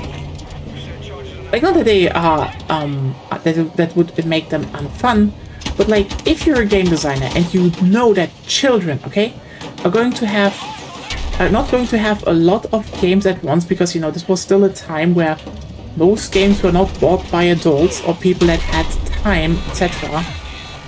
You would end up with the idea that, okay, this game needed to be designed around the fact that it had to be A, replayable, but also B, incentivize replayability. And the main way they achieved this was just simply designing it in the way that, hey, if you died like 3 times, do it again. And so they became games about learning and adapting. This was true for Mega Man, this was true for Castlevania, this was true for like nearly all of these games. They were specifically designed around restart and learn. Not to be artificially difficult. I mean, this made them quote-unquote difficult because it was definitely one of those, hey, you probably put in at least a month to get good at Castlevania. But look, Castlevania is not really, again, a hard game if you understand the mechanics and learn how the levels are designed. Because again, the designers knew that and they made the game manageable. They literally were like, do you know what you want to take into the next area? Do you know what you can use against the next enemy? How to fight bigger ones, etc. Like, what are good patterns for bosses? This obviously, sometimes they made some bosses and some enemies that were just very annoying, but like, for example, the Medusa heads, like, infamously, are not actually that random. They have fixed patterns. Is it definitely a difficulty spike? Absolutely. But again, they intended you to actually put some time into those games and, you know, not just continue your way through in one evening. They kind of wanted to have a bit of value in the game, you know, even though you couldn't just save and make the game a bit bigger. And like, the moment you could save in Castlevania, what happened was, well, we got Symphony of the Night. And Symphony of the Night is great, but also Symphony of the Night is to a big degree still Castlevania. Like, ever think about the fact that how much Symphony of the Night and the Advance and the S Castlevania games are just still Castlevania? They just have a different structure because you can save. That's the thing. These games were not artificially made hard, but like, interestingly, by the way, now we're going back to like more modern games. If you actually look at something like Hollow Knight, Silksong, etc., well, you run into the problem of, well, the people can save, but you want your game to be hard.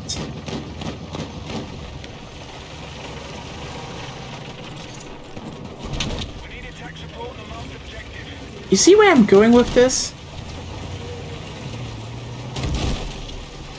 You see how the old NES games had to be a reasonable challenge for a game that was designed around the idea that you piece by piece work through it over time? Had to actually be very reasonably designed in terms of how you approach enemies, how you design do enemy and level design, so it can actually become one of those smooth people master the flow of the game and finish it in 1 or 2 hours games. Versus, yeah, people can save and can just save and redo the boss all the time however they want. So it has to be cranked up to 11 in Hollow Knight. you see what I mean with... Is it some harder than the original one? It is so much harder, apparently, from a lot of people. Like, to the point where they're like, this is unfun. Oh, because I found Hollow Knight very much a vibes game. Hey, you might like Silksong. I might like Silks.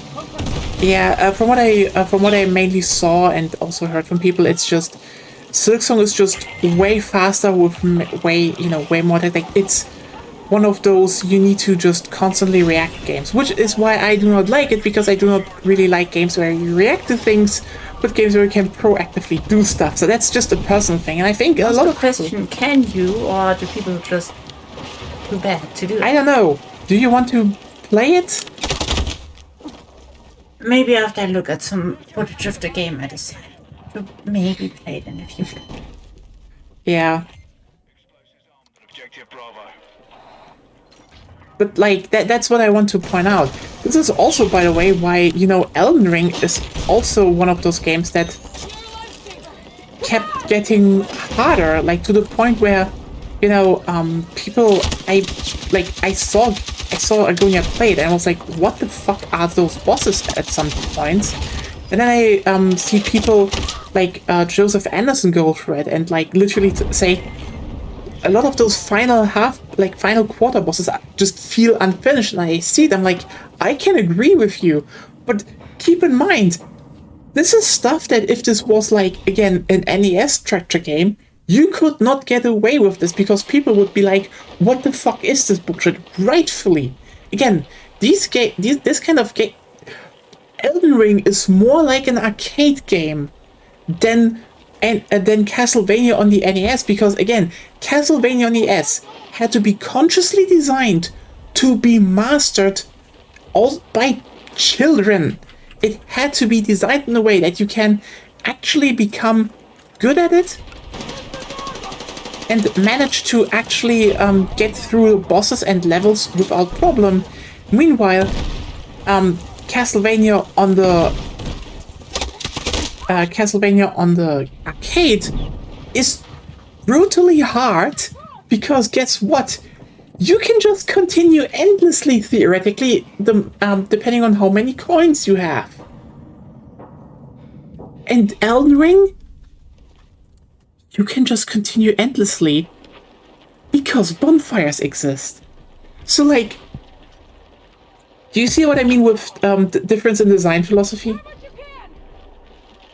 Ironically, I will say, I think, unironically, the best games are those with a mindset that are not, that you cannot save a lot, or just very, very little. And yeah, you know what? We're now looping back to Resident Evil. Hooray! Because listen, especially in modern Resident Evil titles, and I have my critiques of Resident Evil 4 Remake, etc. But I will say this: modern Resident Evil titles, especially when they to a degree have, or titles in general that are like, hey, you can only save at some point, it's a resource, etc. Suddenly need to keep in mind that bosses cannot go overboard. They should be a bit of a challenge, they should be a bit of a roadblock. And yes, people can try them again, but it should not be unreasonable. It should be something that you can actually finish. Good example, by the way, Dead Space. The highest difficulty of Dead Space 1 and Dead Space remakes give you one save.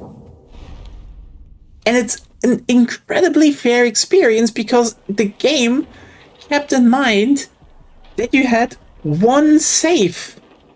So everything had to be designed in a way that if you know that there is maybe an area that annoys you, sure, you can save before that, but everything else had to be able to be done in one go. Oh. See what I mean with NES games, and SNES games were actually pretty nice. You just didn't think about it because, again, they kind of wanted you to restart, and the idea of restarting a whole game is seen as worse as restarting from a save point, even though restarting from a save point actually opens up the part that you can make more bullshit in terms of anything. Like, sorry.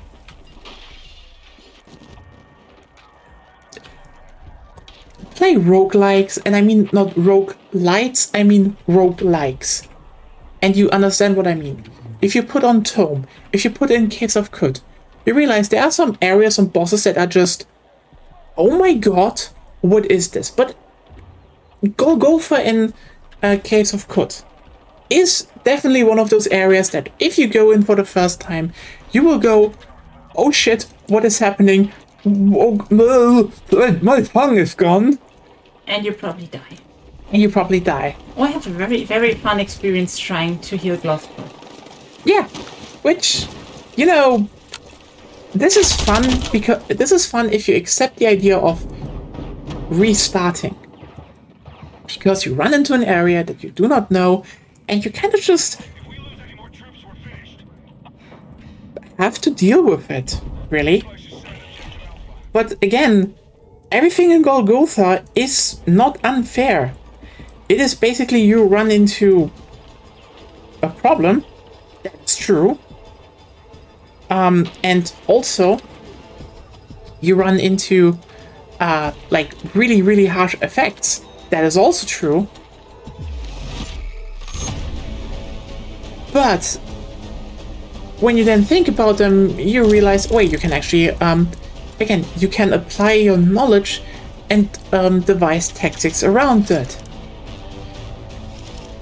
Like an NES game. Because the truth is about a roguelike, while a bunch of the fun is just about how much you can scale away and how much you can break a game, it has to be balanced around just the fact that you should be able to finish the game in one sitting. Like, yeah, you can basically save and return to it, but if you die, it's over. So you have one run, and the game needs to be doable with that. It's a game of attrition. Meanwhile, if you remove the attrition, like save points, you suddenly get games with way fucking higher, like, reliance on just mechanical stuff. And truth be told, I've definitely seen more people like the attrition design. Or, well, let me put it like this. People like the attrition design, even if they don't realize they like the attrition design. Because, again, the whole I want to save everywhere, or, you know, I don't want to have only fixed stuff. That always feels, you know, bad, because people have an inherent anxiety about, you know, oh, if I die, I need to do everything over again. And, you know, what if that is bad and, you know, not a learning experience? Oh, I need, I only have a limited amount of healing items for this mission. What if I run out? And the answer is, the game is designed that you can just, that this is all taken into account, you know, usually. So you actually end up with a game that is actually pretty fun. Because it knows that you have to, in some form, succeed in a limited environment.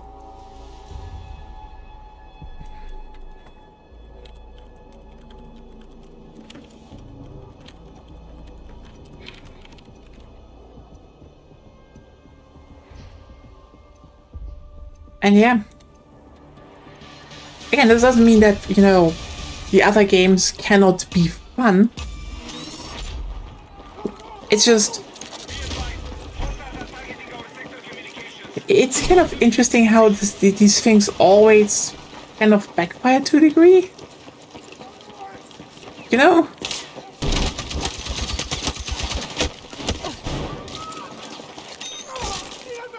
Let's go! Thank you so much.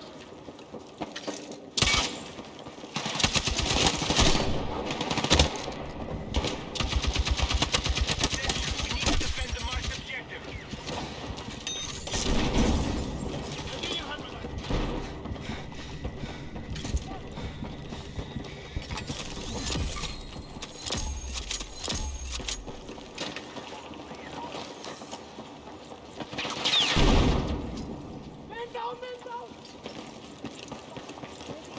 Maybe. Take what you can carry.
Grab what you can.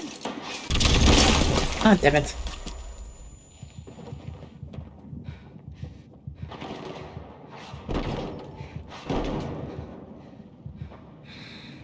We need defensive support on the marked objective.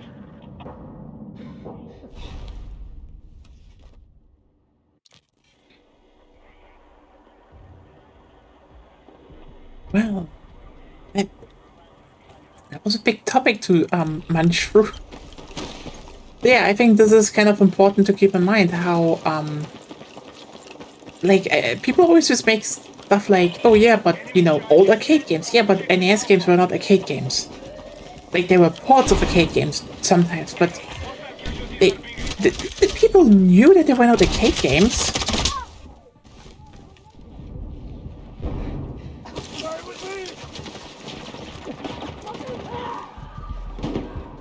They knew there was, you know, no coin. Okay, truth be told, it would actually be very funny to just make an arcade game again nowadays and just be like, oh yeah, you need to throw in like €1 from your like Steam wallet or like 50 cents from your Steam wallet to just keep continuing and just like see how much money you would make from it. But you need to make it good, like a good arcade game.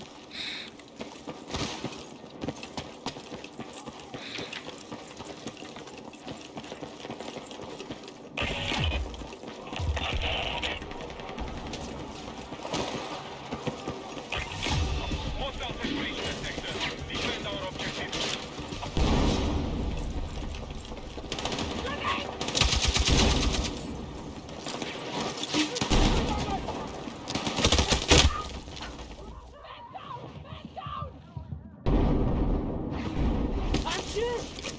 Marked objective is under threat. Defend the position. You're a lifesaver. Enemy explosives armed on objective Bravo.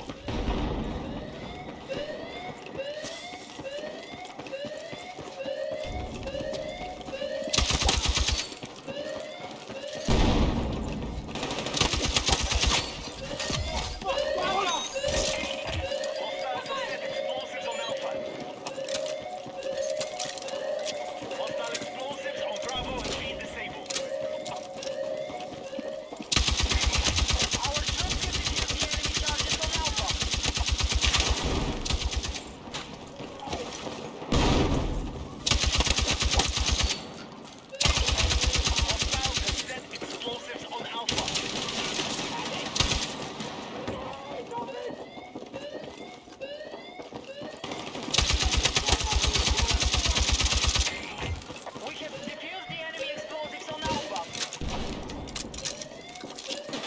Yeah, you know what? One detail I like about this game is that the barrels on LMGs actually glow red when you fire a lot of bullets. The enemy have set explosives on Alpha. They're just neat. Squad leader. Hostile explosives on Bravo have been disabled.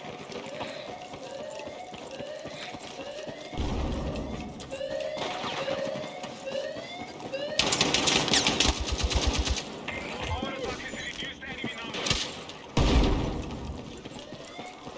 Hostile charges disabled on objective Alpha.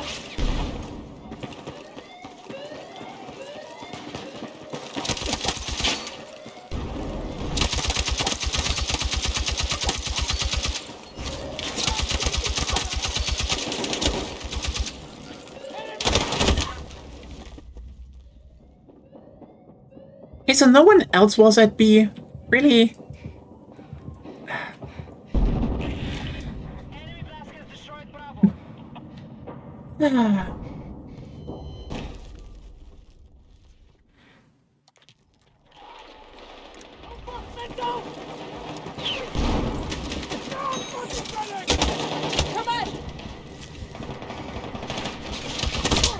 But yeah, I think that's, if we talk about difficulty, I think a lot of times, like, when we talk, like, is a game too hard? I do think the problem with difficulty is that I think a lot of people have never really thought about difficulty because, like, a lot of times when I see people say, oh, this game is difficulty, it kind of boils down to I don't like it, or this game inconveniences me. Or, you know, I dislike the structure of these choices. Now,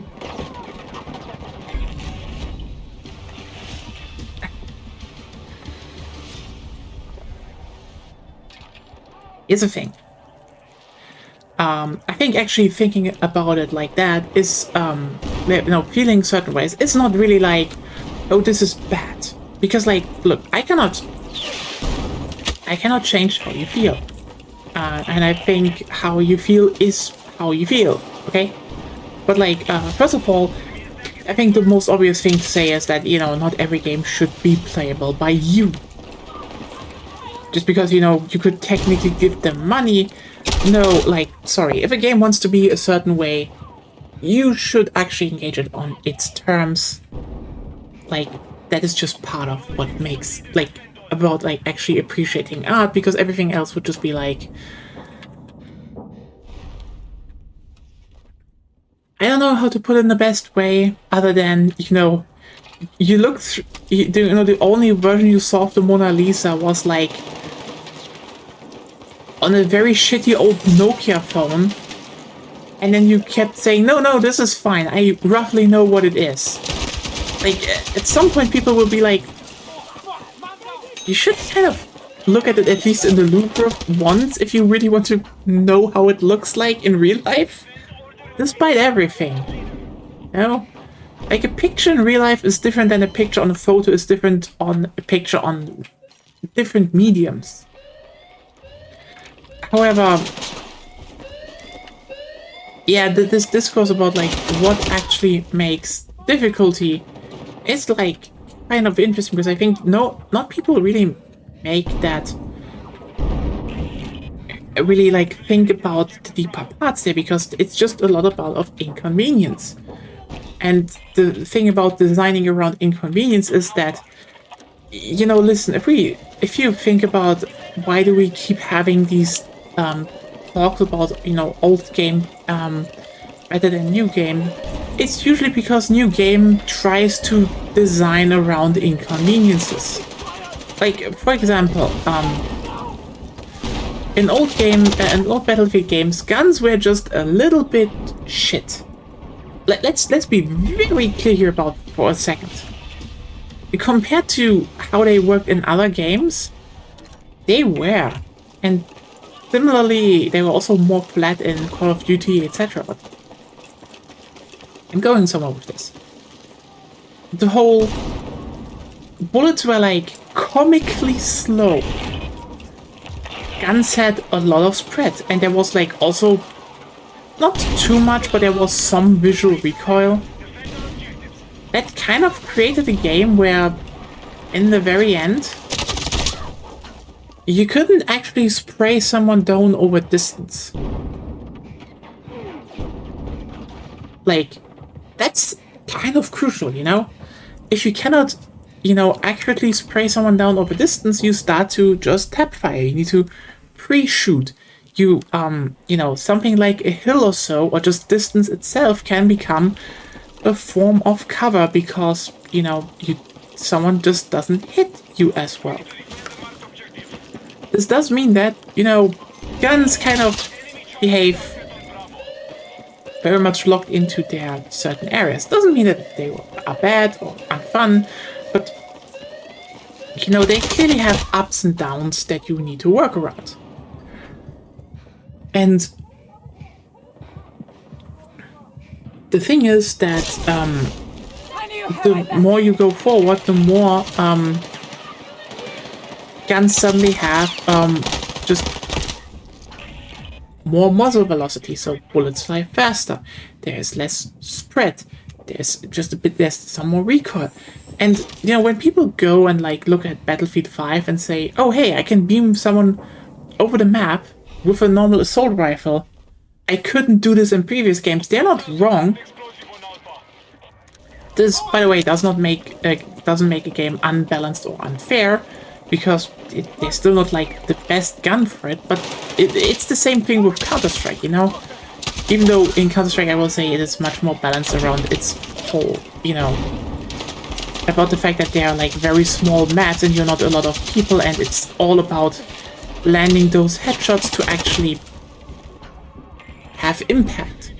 Now, because in 5, the bullet went always where your reticle was, and there was only only recoil, aka your gun and reticle moved away, so you were able to actually counter move that and stay on point. Once again, do you see the problem? What happens if you increase muzzle velocity and remove spread and just do recoil? You can shoot people over long distances.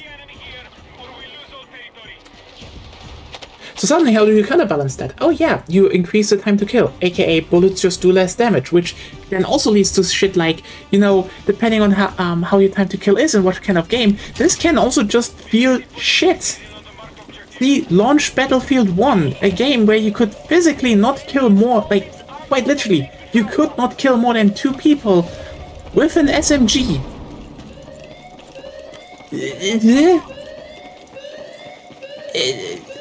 Was it balanced? Yes. Was it fun? Meanwhile, the old games had, you know, way weirder behaving guns, but overall you could just do more with them. But this slow, you know, trying to be, oh, you know, it's more snappy, it's more precise, it's more about, you know, some recoil control, because people kept saying, make it more like Counter-Strike, make it more like Counter-Strike, and truth be told, sorry, Battlefield needs spread, because, you know, there are some big maps, and like,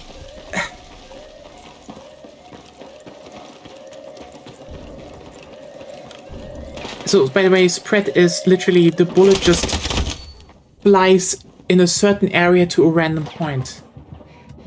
And that's, again, a pretty good thing if you have open maps. Hostiles have destroyed objective Alpha.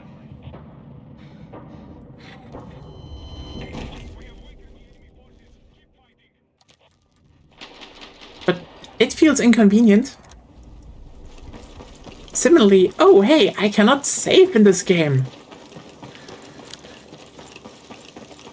Yeah. That's... Look. It's not that I've never played through, like, old NES Castlevanias without save dates and stuff, because, like I finished Castlevania 4 without that. But when you, like,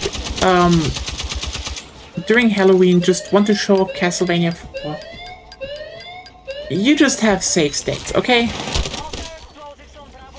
You kinda want to finish it in one evening. and that's fine. You should probably try doing it at one sitting though, because that is legitimately a good feeling to finish it like that. Hostiles have armed explosives on objective Bravo.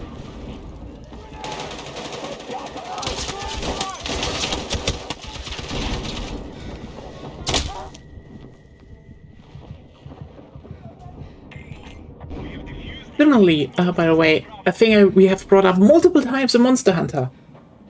Oh, you can restock stuff all the time now. Explosives on objective Bravo. Okay.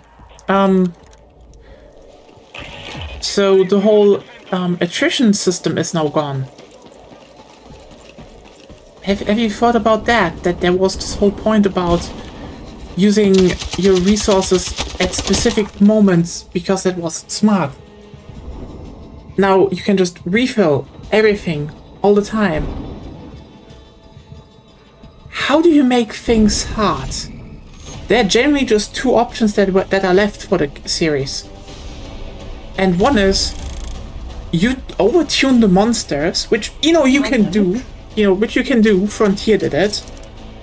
But then you also need to pull the hunter after, which again Frontier also did, which was not really bad. But then again, Frontier was just better balanced because they still were built around the whole. Yes, this is kind of a completely bonkers fight, but you have your at least your gameplay loops and attrition systems. Even though Lance kind of breaks the healing to a degree, but you still need to play co-op and look. That's a thing. That exists, okay?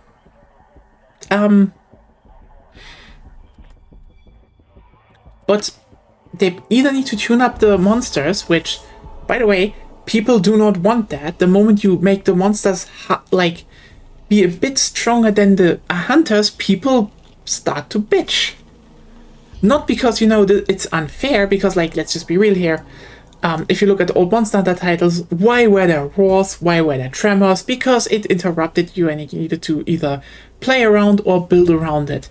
That was the whole idea. That was the whole reason they were there. They were just a thing to not make the hunter too strong or the monster too weak.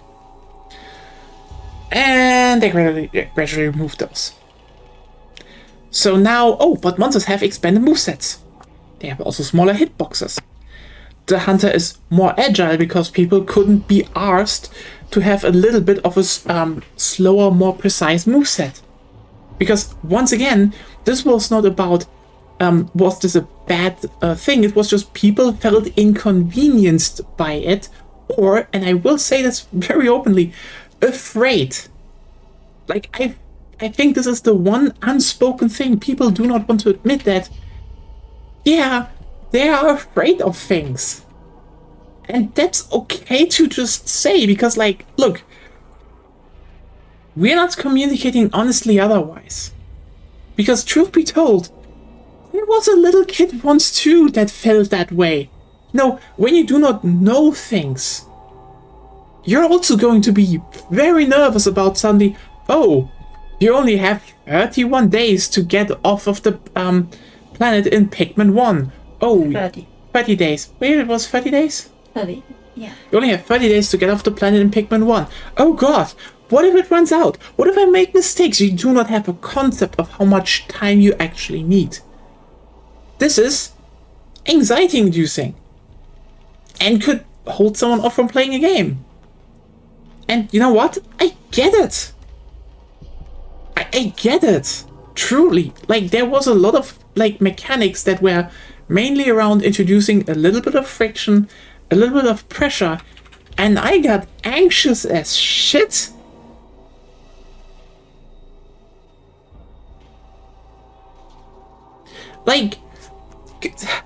Look, I played a lot of Jak and Daxter in my life, and as a child, I will point towards the fact that there's this thing when you go out there, it's just when you swim out into the water, it's just and then a shark eats you. That's scary, especially when you realize you can't do anything against the shark. you will just be eaten.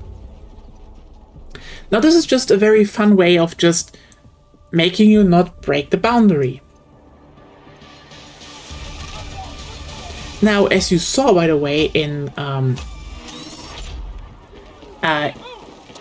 Rock Village, this shark can actually be is actually in one part of the pontoon, so you know you don't just skip the unlock of the final area. That you actually have the 90 precursor ops to unlock it.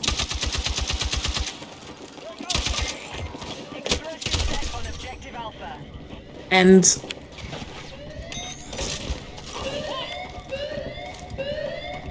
as a child, I was just fucking afraid because, like, oh no, what if I fall off the pontoons? The answer is not really a problem because you just jump up again and, like, that's it. That's literally it. It's not hard.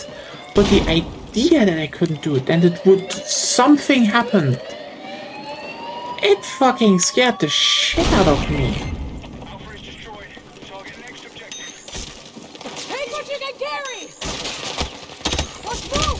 It's just, at some point, I think we can all stop being children. You know? Like, look, let's just be real here. Yes, a Pikmin 1 has a mechanic that basically says you only have a limited time of getting off the planet. And this being a fixed number is definitely anxiety-inducing, but the moment you just let it work, you realize, oh my god, I have so much time, even if I need to figure shit out on my own. And I can reset every single day. You can min-max the shit out of that game.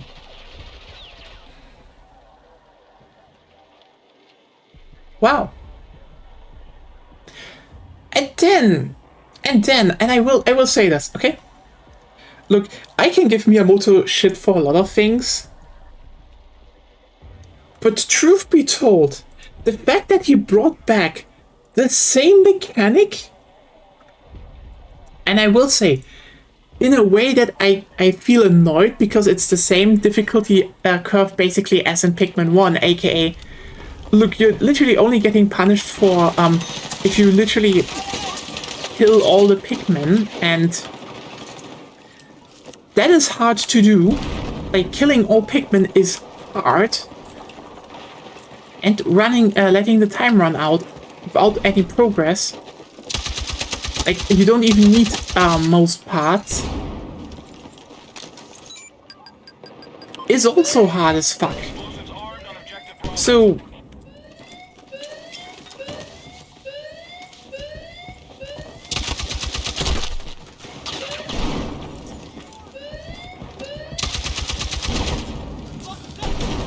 what did you do in Pikmin 3? Oh look. You technically only have 3 days to do your mission in Pikmin 3. Except, everything you collect extends your range to pretty fastly almost 30 days. And you can refill it. Which, look, Pikmin 3 in that regard is like as easy as Pikmin 1.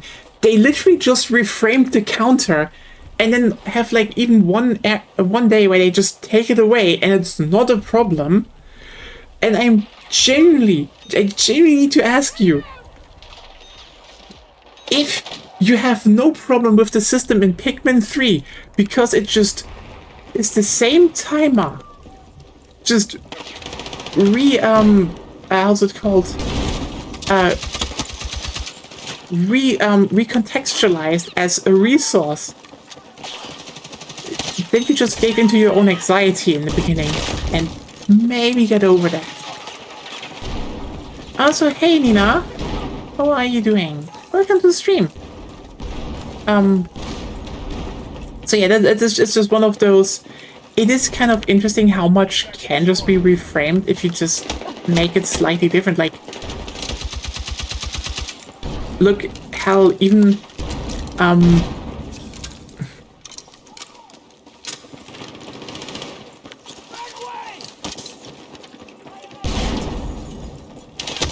like, you know why bonfires are nowadays actually really popular?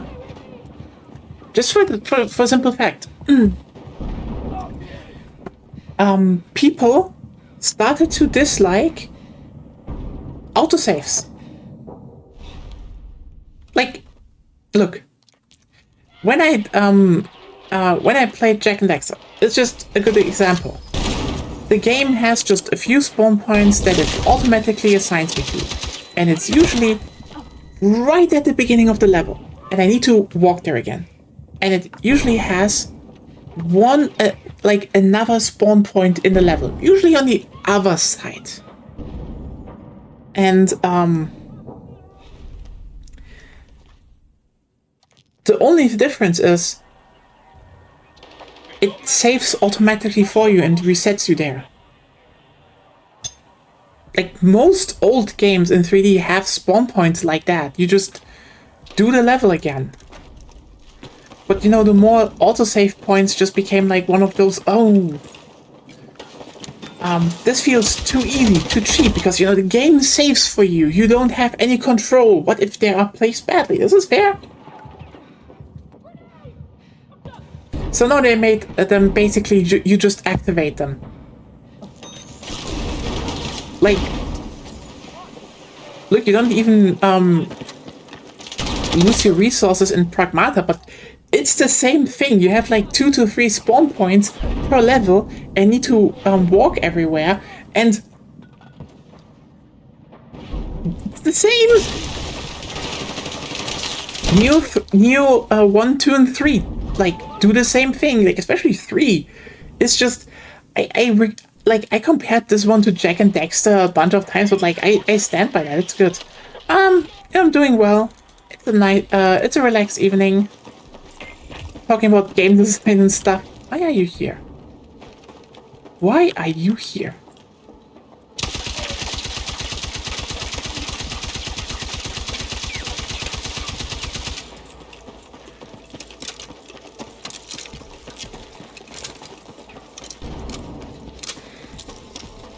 And if you're like, okay, but what point do you want to make here?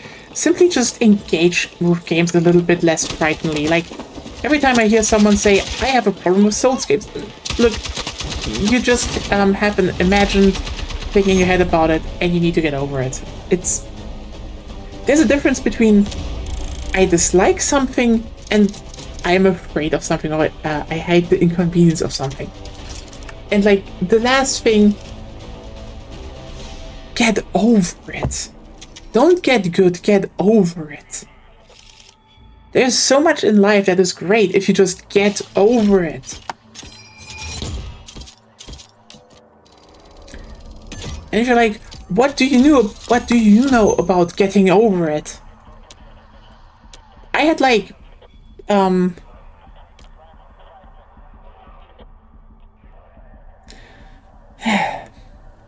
I think we have a bot in the chat.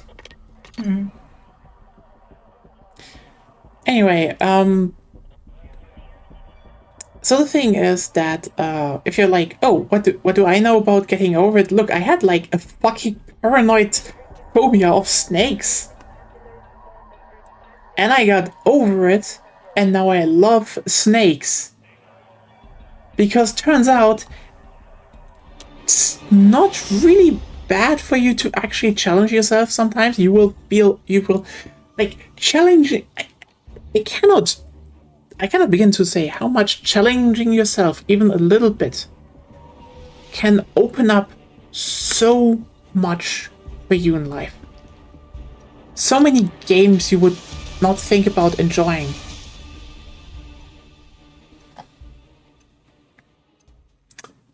Oh, holy shit! Gunlands and Sword and Shield closed up. The server's organizing. Yeah. Visual on incoming assault. Mobilize defense on all communication terminals. We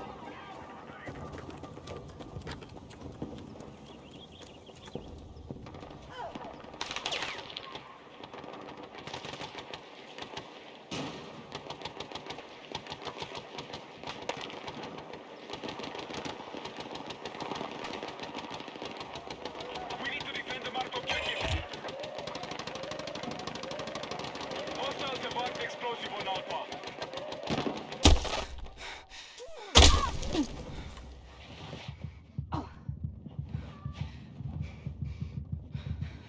We're really making it interesting on the in the final 30 minutes, aren't we? Damn, Sword and Shield pulled up again to Gunlands. It's like, oh. So, what are you looking forward to? Sword and Shield or Gunlands? I don't know. Good with the equaling. This is, you know what? I know the World Cup is going on, but like, ooh, this is like Way more interesting. way more interesting.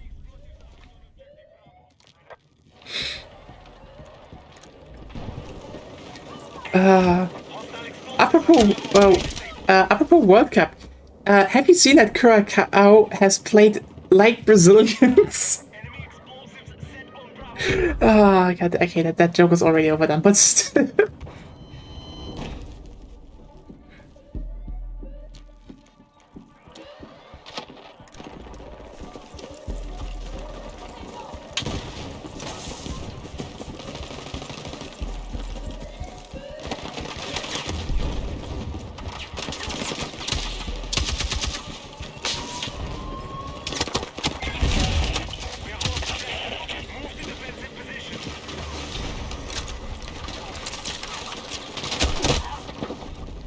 Actually, you know what? Fuck it, can we just talk about sports for a little bit? Because there are fun statistics here. And actually very, very interesting thing. Because, okay, you know, the thing about why I think the World Cup is actually an interesting event is the fact that, and this is, by the way, a very big reason why Football Manager, as you know, a game series has so many fans, because football, and I mean like the actual football, you know, the thing everyone in the world plays, not Americans, is actually quite an interesting tactical game. Like, as in, you need to know how to make, well, you need to know how to make a team that works, because not every team works. You need to, you know, tactics, you need to you have training, etc. And the interesting part about the World Cup is, frankly, it's not how every other, because, you know, every other club that you have, usually, like, especially in you know, countries outside of Germany, like, we here have, like, way more, like, people that actually are brought up in their own club. But the thing is, there it is more often, you know, you buy and trade players. It's kind of like, how is it called?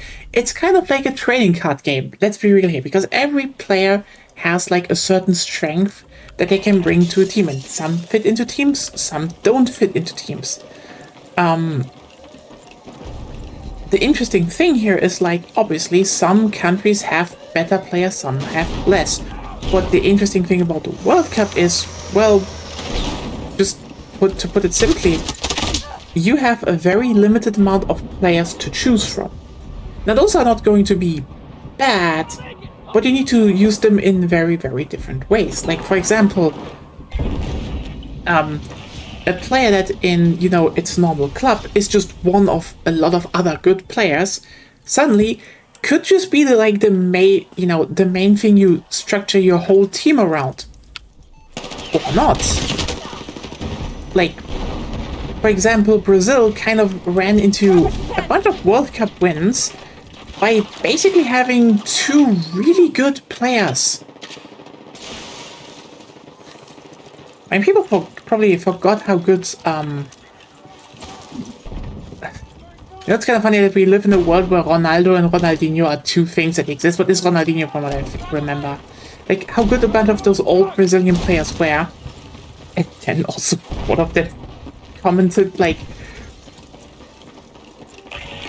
Okay, unironically, one of those players that actually played during their last World Cup win in Japan, South Korea, and won against Germany, was literally the commentator for the Brazilian game, like in Brazil, during the 7-1. And I find that fun fact very hilarious. But the thing is, again, you need to build a team that has strengths, or basically is like, what are your main players? How do you build around them, and how do you support them? And this usually leads to the fact that every team has like 1 or 2 players, 1, 2/3 players that everything is built around to support them. Because, like, again, even if you have a country with a lot of good players, you need to build a group that is coherent, So when it comes to the World Cup, and you kind of face like the best every country has to offer, in theory, by the way, you kind of end up with just a certain group of people scoring. Not even that much. Like, you need to keep in mind, some of the the record of most goals during World Cups is 16. That's really not that much if you think about it. But the interesting thing here is, if you look at something like the 7-1 against Brazil, there were like a bunch of, I think they only had like 5 people that actually scored overall, which is still a lot. It kind of highlights how they had a few people that were really focused in on getting those goals. 7-1 against Curacao. Look, small island nation, but they didn't play badly, by the way. They were literally not playing bad. 7 different people that scored a goal. And that's an interesting thing, if you think about it in terms of sport, because that is highly unusual.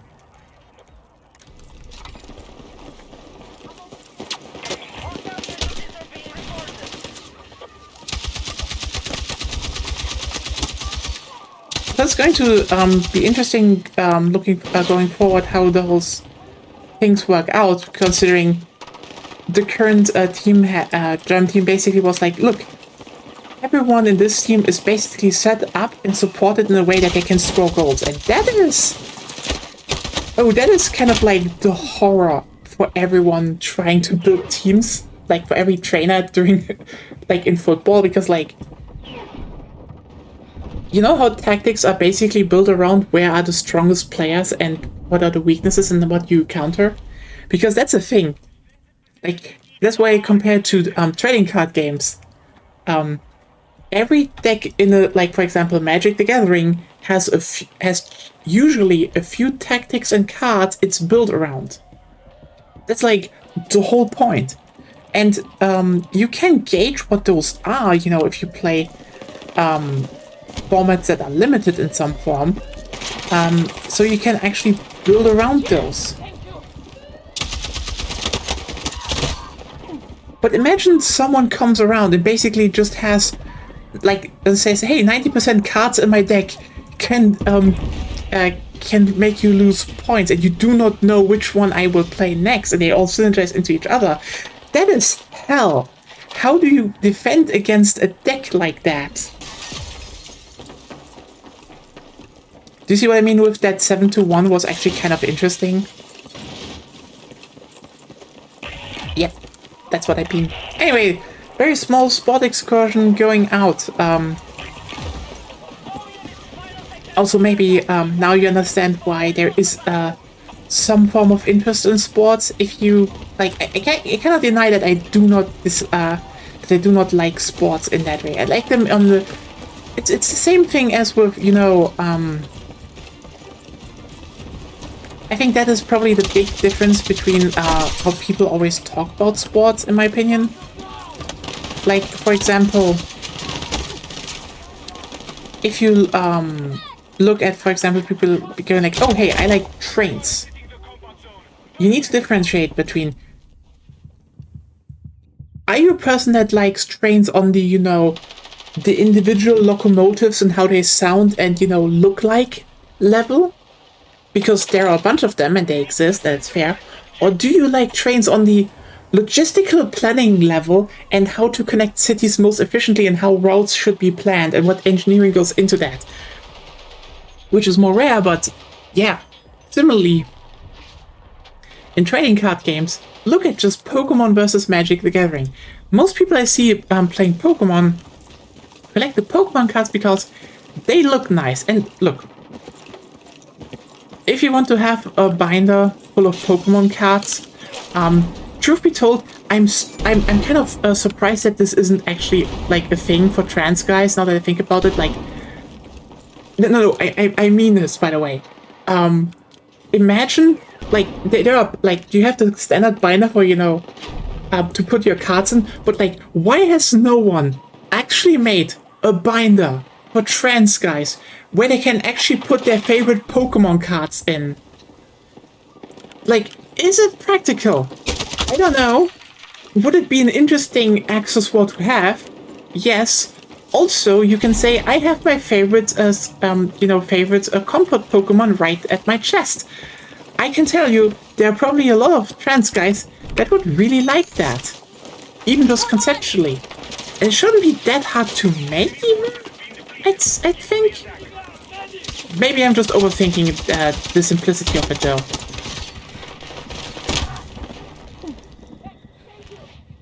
Shit, actually, how hard would it be to, like, you probably need to have a design and you need to have a manufacturer. Like, the design is one thing.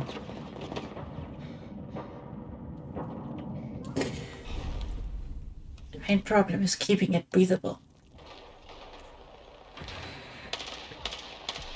That's generally probably the biggest problem because you need to insulate the cards also from your sweat. You need to insulate the cards from your sweat, but you also need to dissipate body heat. Which is like the main problem with binders. But I think if you just power cool. Those actually exist. The furries made that. I know. Huh. You could make general tops with that kind of thing, and then you just need to install different undergarments. I mean, if you don't go overboard, you could definitely Some put here some. you can just plug it in.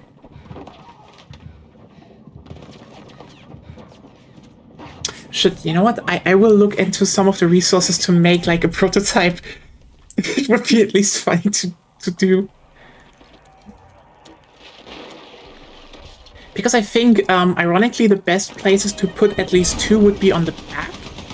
But you do want some on the chest, so that's a different topic.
Yep, it looks like Sword and Shield and Gunlance might go into a dice tie tomorrow.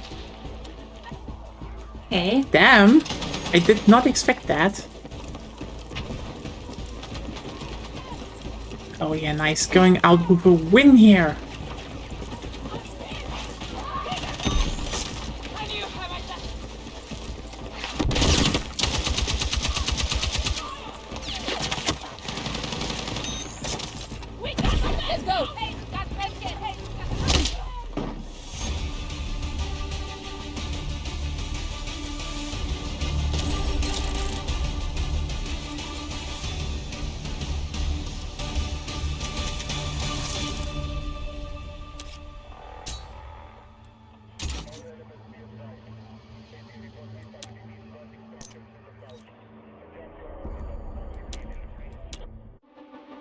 That was kind of fun. Doing some Rush again for a while.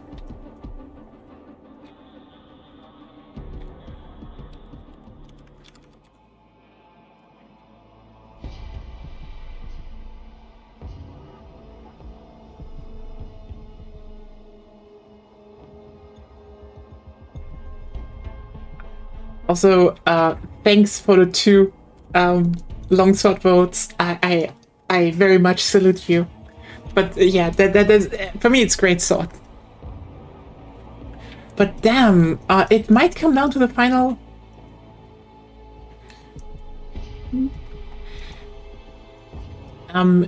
It might really come. It actually comes down to the final 15 minutes if someone decides to vote. So, if you're hearing this and if you're on the channel, in the Discord, you can actually now vote and do stuff there. Decide on things. I mean, you can decide if Agonia plays Gunlance or Sword and Shield. It literally could be up to you at this point. It's like so close, and one vote could swing everything. Except 2 jokesters will vote, and then we're back to the tie, maybe. Which would be kind of interesting.